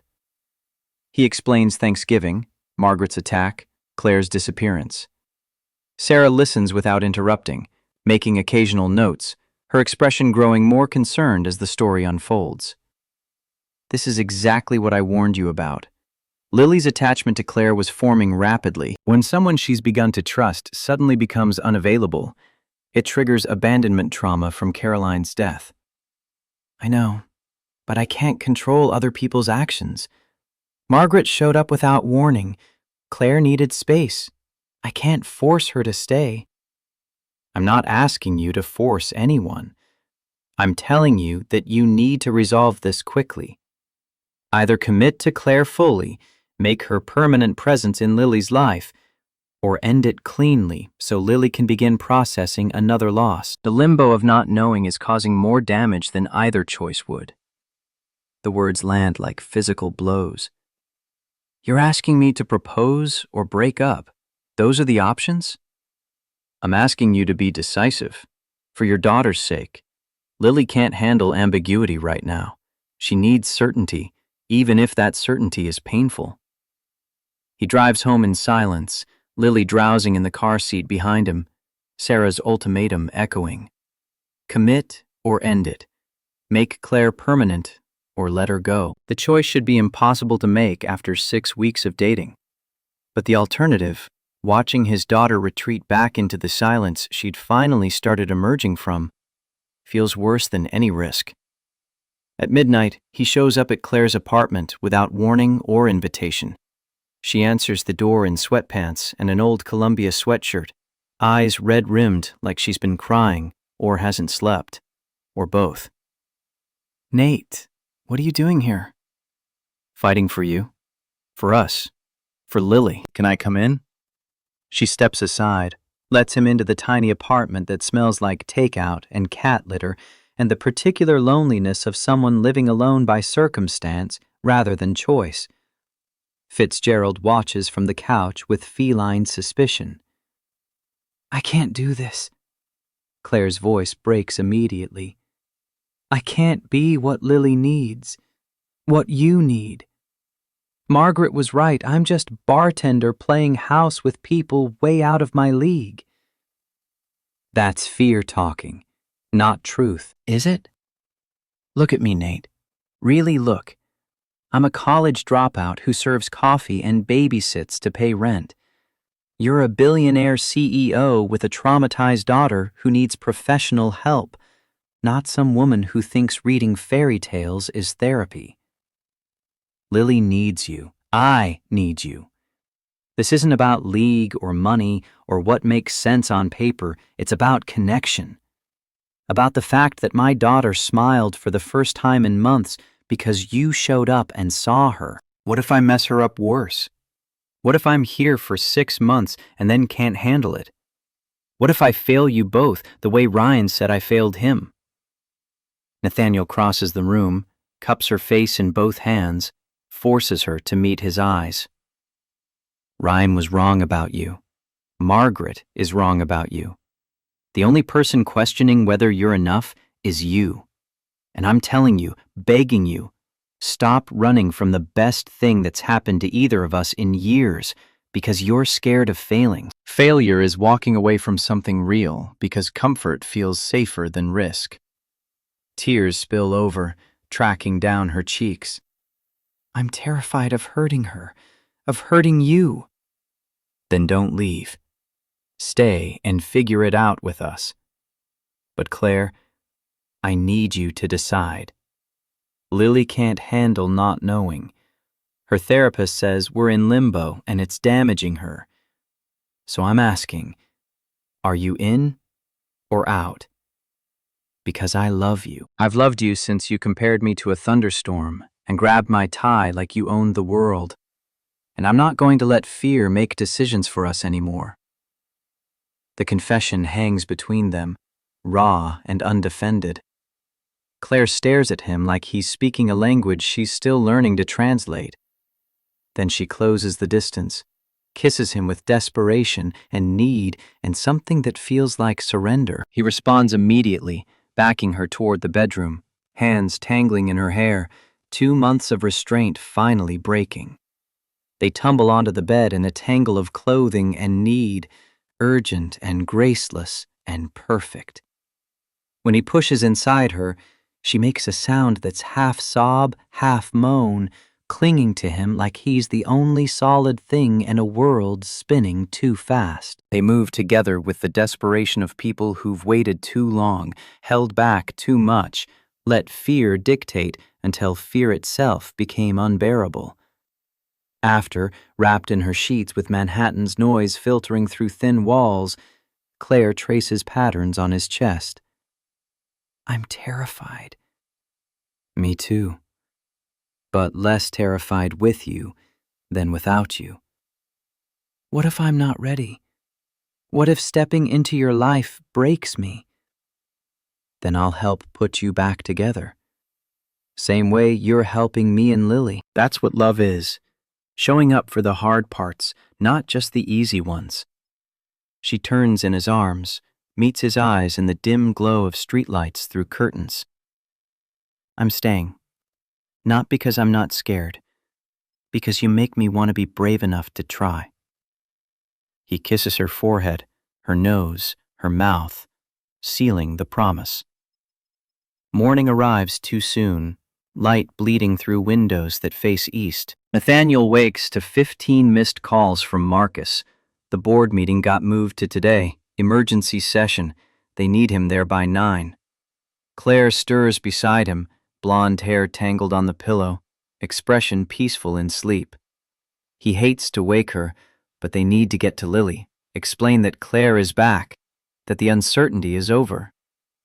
She opens her eyes, focuses on him, smiles. Hi. Hi. We have a problem. Board meeting in 2 hours. I need to get home, make sure Lily's okay. Probably grovel to Mrs. Patterson for disappearing all night. Come with me? What if she's still angry I left? She's 6. She'll forgive you before you finish apologizing. They dress quickly, take a cab because the subway feels too slow, arrive at the penthouse at 7:30 to find Mrs. Patterson making breakfast and Lily sitting at the counter drawing. The little girl looks up when they enter, freezes when she sees Claire. For 3 endless seconds, nothing happens. Then Lily launches herself off the stool, runs full speed, throws herself at Claire hard enough to nearly knock her over. Small arms wrap around her waist, face pressed against her stomach, muffled voice emerging. You came back! You came back! You came back! Claire drops to her knees, holds Lily at eye level, speaking with absolute certainty. I'm sorry I left. I got scared. But I'm here now, and I'm not leaving again. That's a promise. Grandma said you would leave. She said everyone leaves. Your grandmother is hurting because she misses your mom. When people hurt that much, they sometimes say things that aren't true. I'm not leaving. I'm staying as long as you'll have me. Lily studies her face with 6-year-old intensity, searching for lies. Whatever she sees must satisfy her, because she nods once, firmly.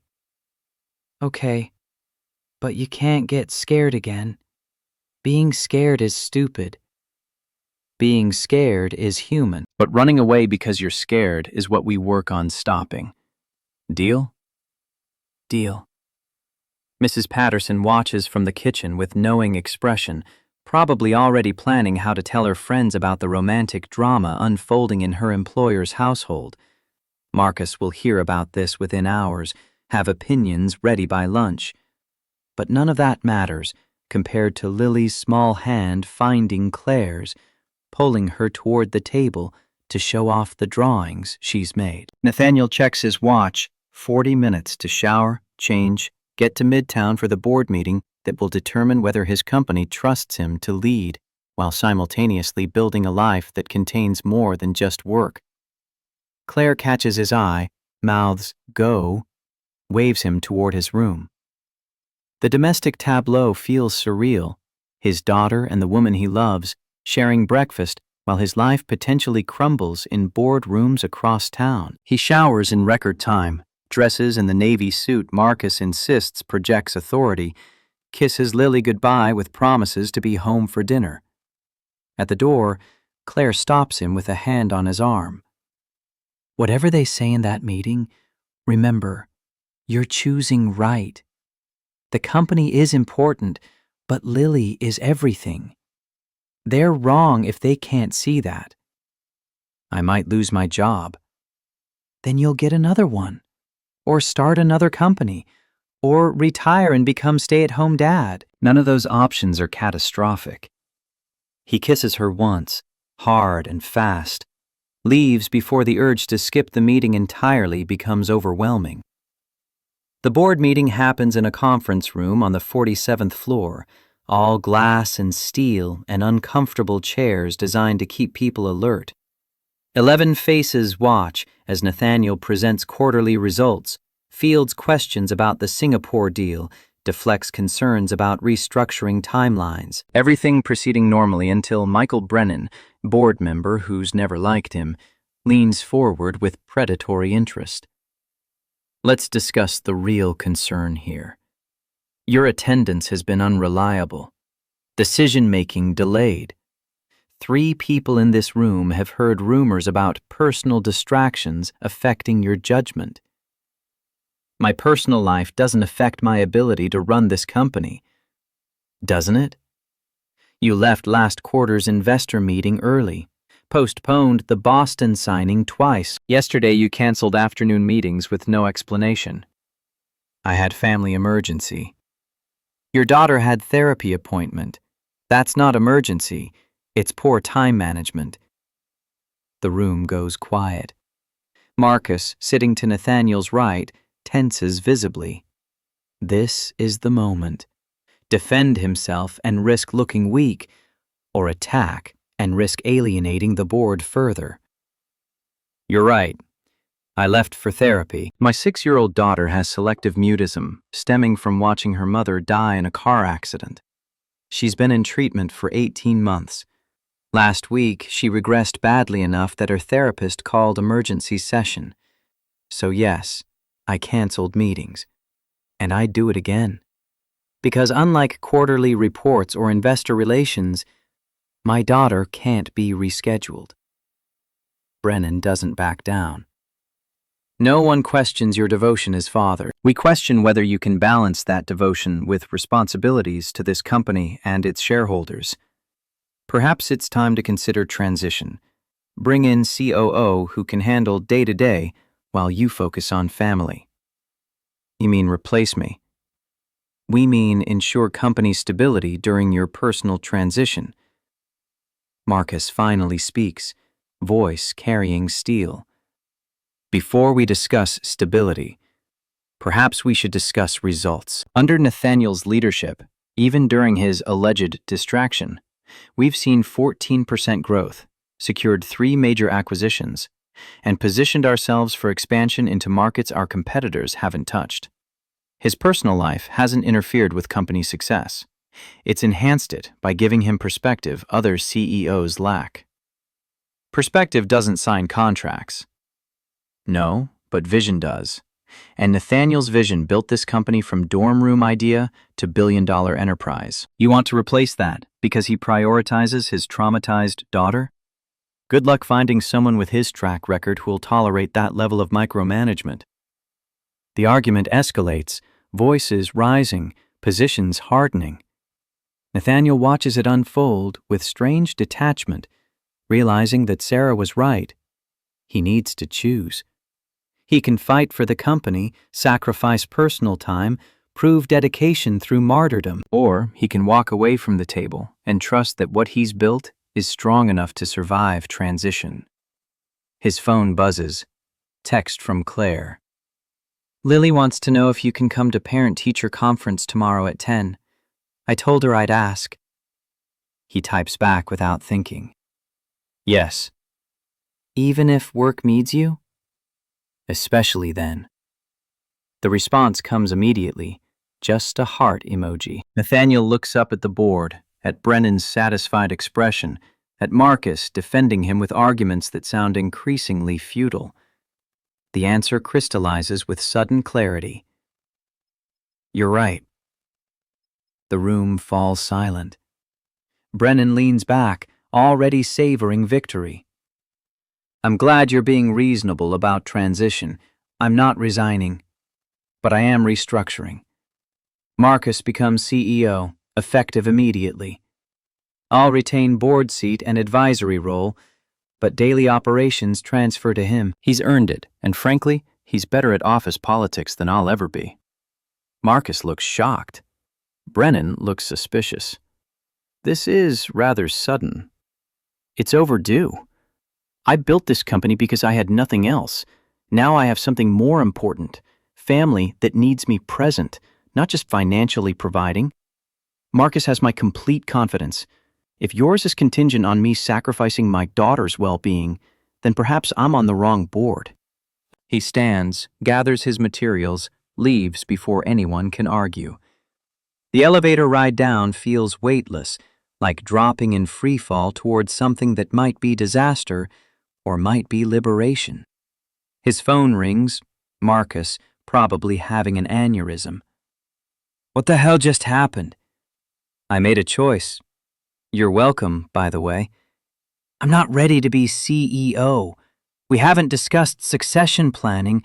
You've been doing my job for 3 months while I learned to be present parent. This just makes it official. Board will approve because they'd rather have you than risk losing me entirely. You'll be brilliant. Nate, I have to go. Promised Lily I'd be home for lunch. We'll talk later.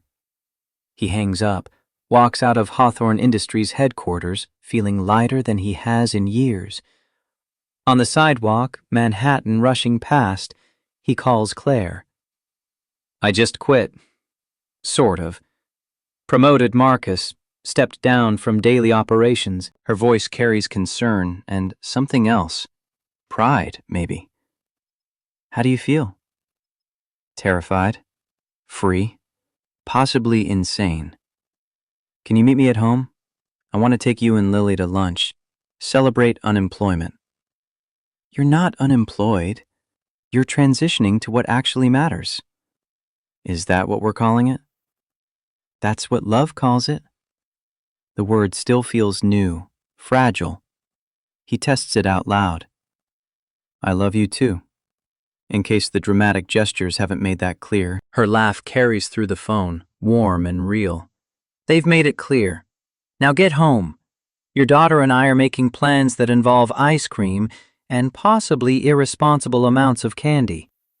He takes the subway because the car feels too formal, too much like work. The train is crowded with lunch-hour commuters, tourists with maps, students cutting class. He's just another person in the mass of humanity, unremarkable and completely content with that status. At the penthouse, Claire and Lily have built a fort from couch cushions and blankets, both covered in marker from an art project that spread beyond its designated workspace. They look up when he enters, matching expressions of guilty pleasure. We made a mess. Lily's confession emerges cheerfully. I see that. What are we creating? New York in the future, with flying subways and buildings made of candy. Claire says it's architecturally unsound. I say she's wrong. Claire is definitely wrong. Candy architecture is very sound, structurally delicious. They spend the afternoon in the fort, drawing impossible cities, telling stories about the people who live in them, eating sandwiches that Mrs. Patterson delivers with theatrical sighs about cleaning up markers later. When Lily falls asleep between them, exhausted from joy, Nathaniel and Claire sit in comfortable silence. Thank you. His voice barely rises above whisper. For what? For teaching me that success isn't always measured in quarterly reports, that sometimes the bravest thing you can do is step back from what you built and trust it'll stand without you. You did that yourself. I just provided motivation. You provided everything. 2 weeks of happiness follow. Thanksgiving comes and goes. Real Thanksgiving this time, with Blair and Mrs. Patterson and Lily declaring it her favorite day ever. They ice skate at Rockefeller Center, where Claire proves completely incompetent on blades, falls 7 times, makes Lily laugh so hard the little girl nearly collapses. Christmas shopping becomes family activity, Lily picking gifts with intense concentration, asking Claire's opinion on everything. December settles over Manhattan, actually cold now. Snow arriving with commitment. Nathaniel takes Lily to school, picks her up, attends every therapy session and parent conference. Claire's preschool fundraising accelerates. She's close to the deposit, maybe 2 months from signing the lease. Marcus handles the CEO transition with grace, calling daily with questions that become less frequent as his confidence grows. Life feels manageable, possible, like broken pieces are finally arranging themselves into patterns that work. Then Victoria strikes. The package arrives at Claire's apartment on a Saturday morning, unmarked brown box with no return address. Inside, photographs of Ryan with his new fiancée, magazine spread announcing their upcoming wedding. The engagement ring sparkles in professional lighting, the kind of expensive jewelry Claire never could have afforded. A note in elegant handwriting. He moved on fast, just like you did. But at least he's marrying someone from his world. Can you really give Nathaniel what he needs? Can you really be mother to that little girl? Or will you fail her, like you failed Ryan? Claire's hands shake, holding the note.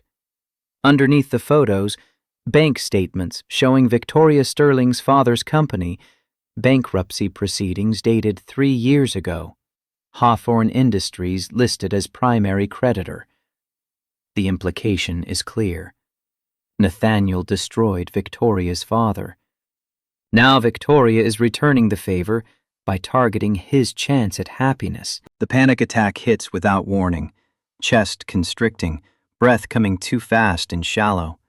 She sinks to the floor, back against the wall, pressing her palms to cold hardwood, trying to ground herself. The words loop in her head. Fail her like you failed Ryan. What if she's not enough? What if Margaret was right?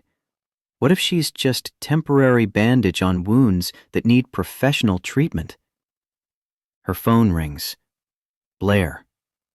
You sound weird. What's wrong? I got a package from Ryan's fiancée, I think, or someone who wants me to remember I'm fundamentally inadequate. What kind of package? Claire describes it, voice breaking halfway through. Blair swears creatively. That's targeted harassment. You need to tell Nate. What if she's right, though? What if I'm failing Lily by playing house when she needs real help? You're spiraling. Stop. Breathe. Tell me 3 things you know are true. I don't. 3 things. Now. Claire forces herself to focus. Lily's been speaking in full sentences. Her teacher says she's participating in class. She laughs every day. So you're helping. What else? Nate quit his job, stepped down.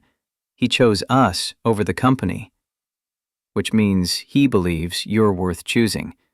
One more. I love them. Both of them. More than I thought I could love anything after Ryan. There you go. Now get up, go to Nate, tell him what happened, and let him help you figure out who sent this garbage. But Claire doesn't go to Nate. Instead, she goes to Victoria. The address is on the bank statements. Financial District Penthouse. All glass and modern art, and the particular emptiness that comes from wealth without warmth. Victoria answers the door in expensive loungewear, surprise flickering across her face before settling into satisfaction. Claire Bennett, to what do I owe the visit? You sent me those photos. The bank statements. Why? Victoria steps aside, waves her in with false hospitality. Because someone needs to protect that little girl from inevitable disappointment. Nathaniel Hawthorne destroys everything he touches. My father invested his entire fortune in that company. When Nathaniel pivoted business models, my father lost everything. He killed himself 2 years later. Nathaniel never looked back. Business pivots happen. That's not destruction, that's evolution. Easy to say when it's not your father who's dead. Claire studies Victoria. Elegant, angry, broken underneath the designer veneer. There's something almost sympathetic in her obvious pain, the way she's channeled grief into revenge that won't actually heal anything. I'm sorry about your father, genuinely. Losing a parent is devastating. Don't patronize me. I'm not. I'm saying I understand loving someone and losing them and needing someone to blame, but using me and Lily to hurt Nate isn't going to bring your father back. It's just going to damage more people. Victoria's composure cracks slightly. He could have saved my father. Had the resources, the connections. He chose not to. Or he made business decision that seemed right at the time. Neither of us knows the full story. But using a 6-year-old as a weapon? That's not grief. That's cruelty. And you're such expert on families? Dropout bartender playing mother to traumatized child? The words hit like physical blows, landing exactly where Claire's already wounded. She takes a breath, refuses to let Victoria see the damage. I'm leaving New York. Going back to Pittsburgh. Whatever this is between me and Nate, it's too fast, too complicated. You're right, Lily needs real help, not substitute mom who has no idea what she's doing. Victoria's smile sharpens. Wise choice. Tell Nathaniel I send my regards.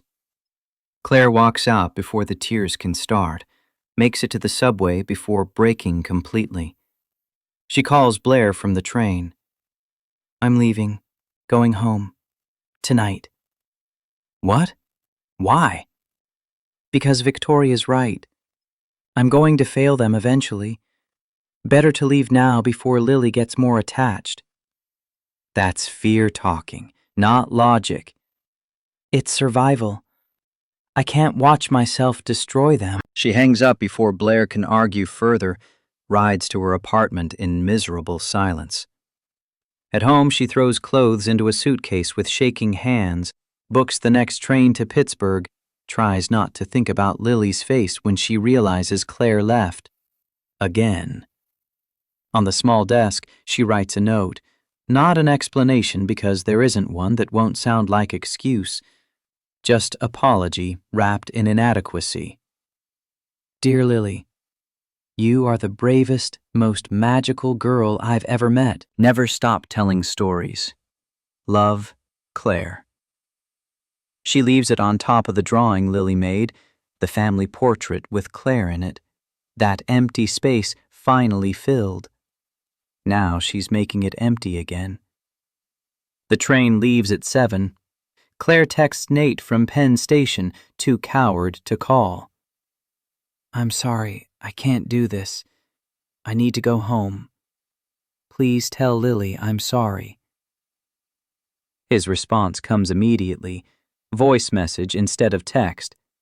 She almost doesn't listen. Claire, don't. Whatever happened, we can figure it out together. Please call me back. Let's talk. I love you. We both love you. Don't run. But she's already running. Boarding the train, finding her seat, watching New York disappear through scratched windows. Somewhere in Manhattan, Lily will wake tomorrow expecting to see her. Will ask where Claire is. Will learn that adults say they're staying and then leave anyway. The guilt is crushing, but the fear is worse. At the penthouse, Nathaniel gets the text during Lily's bedtime routine. He reads it 3 times, certain he's misunderstanding. Then the panic sets in. He calls, no answer. Texts, no response. Calls Blair. Do you know what happened? Blair's voice carries sympathy and frustration in equal parts. Someone sent her package, photos of her ex's engagement, bank statements from Victoria's father's bankruptcy, implied she's not good enough for you and Lily. Victoria. Probably. Claire went to confront her, came back ready to run. He hangs up, checks Lily, still asleep, tells Mrs. Patterson he has emergency, leaves the building at a sprint. But the train to Pittsburgh left 20 minutes ago, and by the time he reaches Penn Station, she's gone. Marcus finds him standing on the platform, staring at empty tracks. Boss, Victoria Sterling is making moves. Her assistant leaked info. She's bought shares through shell companies, planning hostile takeover. Board meeting Monday. She's going after your seat. Nathaniel turns, feeling everything crystallize into sudden clarity. Then we go to war. But first, we bring Claire home. Pittsburgh in December looks nothing like Manhattan. Smaller, quieter, working-class neighborhoods where people know their neighbors and Christmas lights stay up until March. Claire's childhood home sits at the end of a street lined with identical row houses, her mother's wreath already hanging on the door despite Thanksgiving barely passed. Diane Bennett answers before the second knock, takes one look at her daughter's red-rimmed eyes, pulls her inside without questions. The guest room hasn't changed since high school. Same floral wallpaper, same creaky bed, same window overlooking the backyard where snow accumulates in patterns that suggest wind from the northeast. Claire drops her suitcase, collapses onto the mattress, stares at ceiling tiles she memorized during adolescent heartbreaks that felt world-ending then and seem trivial now. You want to tell me what happened? Or should I guess? Diane stands in the doorway holding tea she definitely spiked with whiskey, wearing the concerned mother expression Claire grew up navigating. I ran. From something good. Because I'm apparently incapable of accepting that I might deserve happiness. That sounds like your father talking. He was excellent at self-sabotage, too. The comparison stings because it's accurate. Her father left when she was 12, convinced he wasn't good enough for the family he'd built, disappeared into a series of increasingly desperate reinventions that ended with him alone in Arizona selling timeshares.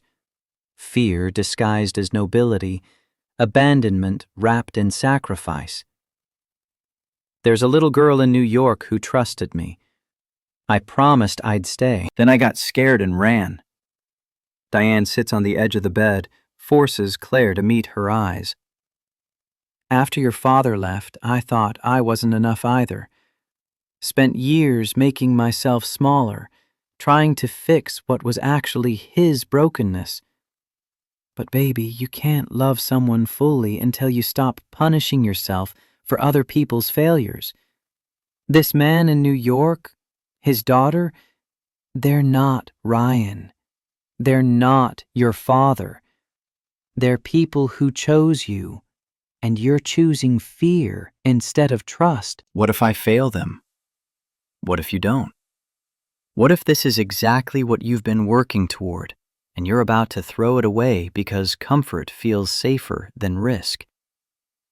The words settle like stones.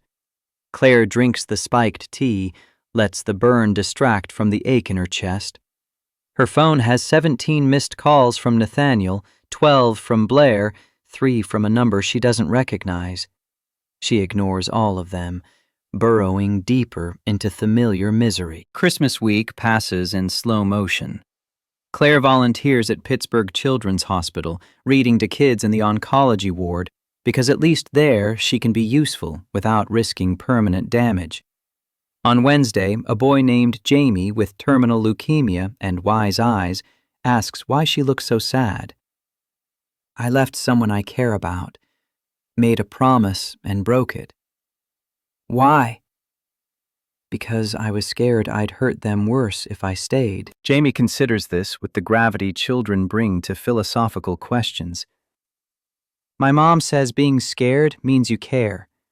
Not caring is scarier. The simple truth lands like revelation. Of course she's scared. Lily matters enough that failing her would be devastating. Nathaniel matters enough that losing him feels like amputation. But running guarantees the loss she's trying to prevent. You're very wise for 7. I'm dying. Makes you think about what matters. She stays with Jamie until his mother arrives, tells him stories about magical subway rats and candy architecture, watches his face light up with imagination that terminal illness hasn't extinguished. Walking out, she feels something shift. Perspective, maybe, or just exhaustion with her own cowardice. Blair appears at Diane's house the day after Christmas, unannounced and furious. You're being an idiot. Good to see you too. Nate's been calling everyone you've ever met trying to find you. Lily drew you a picture every day this week. Mrs. Patterson says the kid's barely eating, and you're hiding in Pittsburgh feeling sorry for yourself. I'm protecting them from inevitable disappointment. You're protecting yourself from having to try. There's a difference. Blair drops her phone on the kitchen table, pulls up a video. Lily, in pajamas, holding her stuffed rabbit, standing next to Nathaniel, who looks like he hasn't slept in days. The little girl's voice emerges small but clear. Hi, Claire. Daddy helped me make video. I miss you. Daddy says you're scared. I get scared too. But brave people get scared and do things anyway. You told me that. In the princess story. Please come back. We love you. The last two words, spoken directly to camera with absolute certainty, break something fundamental in Claire's chest. She spent a week convincing herself leaving was noble, but there's nothing noble about making a 6-year-old beg for the consistency she promised. When's the next train to New York? Blair's smile is pure vindication. Leaves in 2 hours. I already bought your ticket. On New Year's Eve, Manhattan transforms into something electric, the city shedding its usual cynicism for champagne-soaked optimism. Claire arrives at Hawthorne Industries at 4 p.m, the building mostly empty except for security and whoever's unfortunate enough to be working holidays. Marcus meets her in the lobby, looking harried and grateful in equal measure. Thank God, he's been impossible. Board meeting starts at 6. Victoria's making her move. What move? Hostile takeover attempt. She's bought 15% of company shares through shell corporations, demanding board seat and operational control. Claims Nate's personal distractions make him unfit for leadership. Claire's journalism instincts fire immediately. She's been embezzling. Has to be. Nobody accumulates that kind of capital in 3 years without revenue stream we can trace. Marcus stops mid-stride. Can you prove it? Give me access to her financial records in 6 hours. I might not be therapist or society wife, but I'm damn good at following money trails. He leads her to a conference room, dumps files that took his team days to compile, leaves her with coffee and determination. Claire spreads documents across the table. Corporate filings, bank statements, share purchases time-stamped and notarized. The pattern emerges slowly, then all at once. Victoria's been running the same scheme at 3 different companies over 5 years. Small amounts that add up to millions when you know what you're looking for. But there's something else buried in her father's bankruptcy documents. Embezzlement charges that predate Hawthorne Industries' involvement. Her father wasn't innocent victim destroyed by corporate pivot. He was stealing from his own company, got caught, faced exposure. The bankruptcy was cover, not consequence. Claire writes fast, journalism training kicking in despite 3 years of rust. Clean prose, factual statements, sources cited. By 9 o'clock, she has an expose that would make Columbia professors weep with pride. She sends it to Marcus, watches his expression shift from skepticism to shock. This is publishable. It's truth. That's all that matters. Wall Street Journal will run it if we give them exclusive. Then give it to them. But first, show it to the board. The meeting happens in the same conference room where Nathaniel quit 2 weeks ago. Except now, Victoria sits at the table radiating confidence. She's dressed for victory. Red suit, expensive jewelry, expression calculating. The board members look uncomfortable, aware they're witnessing something ugly, but unwilling to intervene without hard evidence. Marcus enters with Dr. Sarah Mitchell, who carries herself with the quiet authority of someone who's seen worse and survived. Victoria's confidence flickers seeing the therapist, but she recovers quickly. Shall we begin? I believe we're voting on leadership restructuring. The doors open. Claire walks in, laptop under her arm, wearing jeans and the same Columbia sweatshirt she's had since freshman year. She looks nothing like these people. Working-class interloper in a boardroom designed for inherited wealth. Victoria's face goes pale, then furious. What is she doing here? Marcus gestures to the screen at the room's head. Ms. Bennett has information the board needs to see before voting. Claire connects her laptop, pulls up the article, projects it for everyone to read. The silence, as they absorb the content, feels physical. Evidence of Victoria's fraud laid out in irrefutable detail. Her father's crimes exposed. The pattern of embezzlement spanning half a decade. Victoria stands, shaking with rage or fear or both. This is fabrication. Retaliation because I exposed the truth about Nathaniel's incompetence. Everything here is sourced and verified. Claire's voice stays level. Journalist, delivering facts without editorial. Your father was embezzling before Hawthorne Industries discovered it.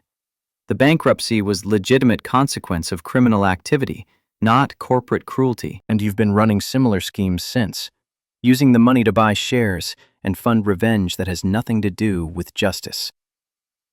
Sarah steps forward, gentle but firm. Victoria, I tried to tell you. You've been blaming the wrong person for 10 years. My father was honest. Your father was human, flawed. He made terrible choices and couldn't live with the consequences. But Nathaniel didn't destroy him. Shame did. And you've let that same shame poison everything you touch. Victoria's composure shatters completely, tears streaming down expertly made-up face. The elegant veneer cracks, revealing someone broken underneath designer armor. She sinks back into her chair, covering her face with shaking hands. I ruined everything. I destroyed my own life, trying to destroy his. Claire finds herself crossing to Victoria despite every rational reason not to, kneeling beside her chair, speaking quietly enough that the board has to strain to hear. You didn't ruin everything. You made mistakes, hurt people, but that's not irreversible. Get help, real help. Stop letting grief make decisions for you. Why are you being kind? I tried to destroy you. Because I understand loving someone and losing them and needing someone to blame. But Nathaniel didn't take your father from you, and making me leave didn't hurt him. It hurt his daughter, a 6-year-old girl who's already lost her mother and didn't deserve to lose someone else because of your pain. The board chair clears his throat, visibly uncomfortable with emotional honesty in space designed for clinical detachment. I believe we have sufficient information. Ms. Sterling, you'll be escorted out by security. The share purchases will be investigated. This board retains full confidence in Nathaniel Hawthorne's leadership, whether he chooses to exercise it or not. Victoria allows herself to be led away, broken and somehow smaller than she was an hour ago. The board disperses quickly, eager to escape the emotional aftermath. Sarah lingers, places a hand on Claire's shoulder. That was brave. And kind. She didn't deserve kindness. Maybe not, but Lily does. And I can't teach her compassion if I can't practice it myself. Marcus is already on his phone, probably calling Nathaniel with updates. Claire slips out before he can stop her, takes the elevator down 72 floors, emerges into New York on the edge of midnight. The streets overflow with people, counting down to New Year, to fresh starts, to the perpetual optimism that comes with calendar changes. The penthouse is dark when she arrives, only the city's reflected glow providing light.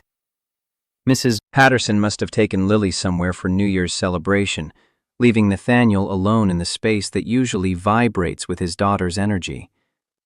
Claire finds him on the terrace, despite the cold, wearing just a sweater, staring at Manhattan like it holds answers.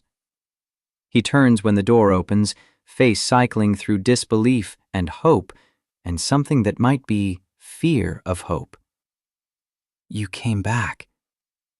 I ran like a coward. I'm sorry. Why did you come back? Claire crosses to him, close enough to see the exhaustion written in shadows under his eyes, the tension in shoulders that carry too much weight. Because a 7-year-old with cancer told me being scared means you care. Because your daughter made a video telling me brave people do things anyway. Because I spent 2 weeks in Pittsburgh realizing I'm enough. Not despite being bartender dropout, but because I'm Claire Bennett, who gives a damn about getting things right. And I love you. Both of you. I was terrified that wasn't enough, but then I realized love is always enough if both people choose it. Nathaniel closes the distance, cups her face with both hands, kisses her with everything held back during 2 weeks of separation. She responds immediately, wrapping arms around his neck, pressing close enough to feel his heartbeat against her chest. When they finally separate, both breathing hard, Manhattan spreads below them, glittering with possibility. Come home. Lily's at Marcus's with his kids for the sleepover. She refused to sleep here until you came back. Said the penthouse was too sad without you. I need to see her. Apologize for leaving. Tomorrow. Tonight is ours. They go inside as fireworks begin, the city celebrating transition, while they create their own. Nathaniel pulls a small box from his pocket, opens it to reveal a ring, elegant but simple, the kind of jewelry that speaks to permanence rather than display. I bought this before you left. Was going to wait, do this properly. But proper feels less important than honest. Claire Bennett, will you marry me? Will you be my partner, Lily's guardian, our family? Not despite your fears, but because of your courage to face them. The proposal lands exactly right. No grand gesture, no public spectacle, just truth offered in private. Claire nods, laughing and crying simultaneously. Yes, always yes. He slides the ring onto her finger, kisses her again as midnight arrives, the city erupting into celebration that mirrors something inside her chest. They make love on the couch because the bedroom feels too far, urgent and tender and absolutely certain. After, wrapped in blankets, watching the city slowly quiet, Nathaniel traces patterns on her bare shoulder. Marcus is staying on as CEO. Board approved it unanimously after your presentation. Apparently destroying Victoria's takeover attempt was impressive enough that they've stopped questioning my judgment entirely. Good. You deserve to focus on what matters. You matter. Lily matters. Everything else is just noise. Claire turns in his arms, meets his eyes in the reflected glow of the city. I promise. No more running. When I'm scared, I stay and work through it. That's what love does. It stays for the hard parts, not just the easy ones. 6 months later, summer settles over Manhattan with the particular humidity that makes the city feel like breathing through wet blankets. The Bennett Hawthorne Learning Center opens its doors in Brooklyn. Small building painted cheerful yellow, specialized equipment for children who need extra support. Claire stands at the entrance, wearing paint-stained jeans, watching parents arrive with kids who struggle with speech or social interaction, or the 1,000 other challenges that make traditional schooling impossible. Lily bounces between groups, 7 years old now and talking in full sentences, helping younger children feel comfortable with the ease of someone who remembers what silence felt like.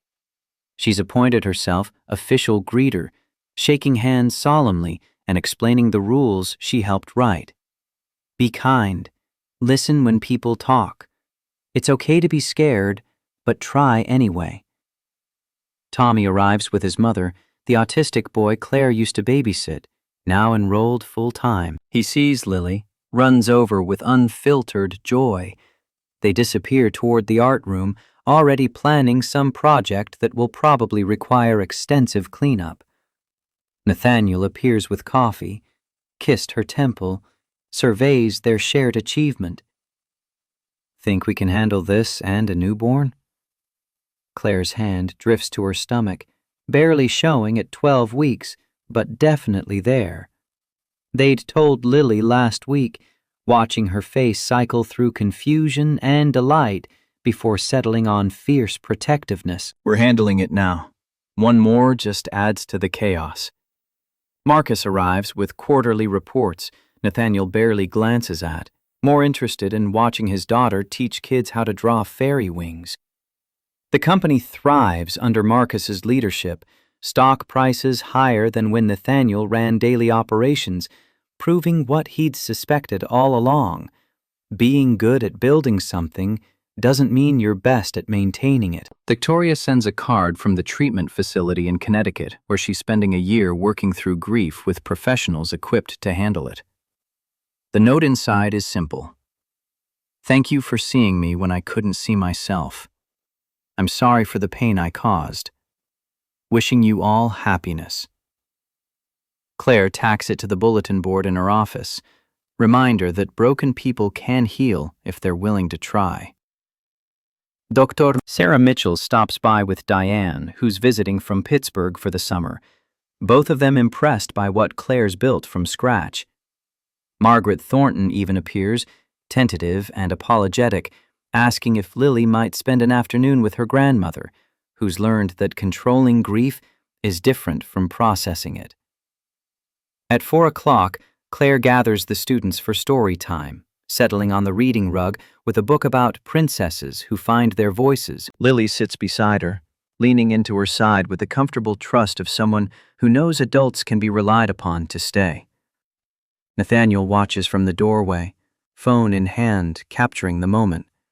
His daughter, his wife, his life contained in a frame that once seemed impossible. That evening, they have dinner on the penthouse terrace. Lily, Claire, Nathaniel, Diane, Marcus and his family, Blair with a new girlfriend she's cautiously optimistic about. Margaret sits at the far end, slowly rebuilding bridges she'd burned. The conversation flows easily, laughter mixing with Manhattan's ambient noise, the city providing soundtrack to joy that feels earned rather than granted. Lily stands on her chair, demanding attention with 7-year-old authority. I wrote a story. Can I read it? Everyone agrees immediately. She pulls a notebook from her backpack, clears her throat with theatrical importance. Once upon a time, a princess lost her voice, and a prince lost his smile, and a little girl lost her mommy. But then a fairy came, not with wings, but with stories, and the fairy helped the princess find her voice, helped the prince find his smile, helped the little girl find family again. And they lived. She pauses for effect, grinning, mostly happily ever after. Because real life is messy, but good. The end. The table erupts in applause. Lily bows, hamming it up, then climbs into Claire's lap with the casual ownership of someone who knows exactly where she belongs. Claire wraps arms around her, rests her chin on Lily's head, meets Nathaniel's eyes across the table. Later, after everyone's gone and Lily's asleep with her rabbit and her story notebook, Claire and Nathaniel stand at the terrace railing. No snow tonight. Summer heat instead, the opposite of that first meeting. Full circle, from cold to warm, from empty to full. Caroline would be happy. Nathaniel's voice carries certainty rather than question. That Lily has you. That I found this again. You think she's watching? I know she is. And she's grateful you love our daughter. Claire turns in his arms, presses close. I love all of you. Every complicated, messy, beautiful piece of this. Even the parts that involve board meetings and hostile takeovers, and mothers-in-law who occasionally lose their minds. Especially those parts. They make the good parts better by comparison. They kiss as Manhattan glows below, the city that brought them together and tested whether they'd survive. Somewhere in the penthouse, Lily dreams of fairy tales and subway rats and little sisters who'll arrive in winter. Tomorrow, Claire has 18 kids enrolled at the Learning Center. Tomorrow, Nathaniel has lunch with Marcus to discuss expansion strategies he'll advise on rather than execute. Tomorrow, they'll navigate the 1,000 small challenges that come with building life from broken pieces. But tonight, they stand on the terrace where it all started, where a kiss bought for $1,000 turned into something worth infinitely more. Claire thinks about that night in September, the desperate grab for rent money that became gravitational pull toward family. Sometimes the best things start as mistakes. Sometimes broken people fit together into something stronger than either was alone. Love isn't finding someone to fill empty space. It's finding someone who makes you grateful for the space you have. This is their space, their family, their life, their mostly happily ever after, built from courage and choice and the willingness to stay when running felt safer. The city spreads below them, millions of stories unfolding simultaneously, each person navigating their own path from lost to found. Theirs is just one story among countless others, but it's theirs, and it's enough. More than enough. Perfect.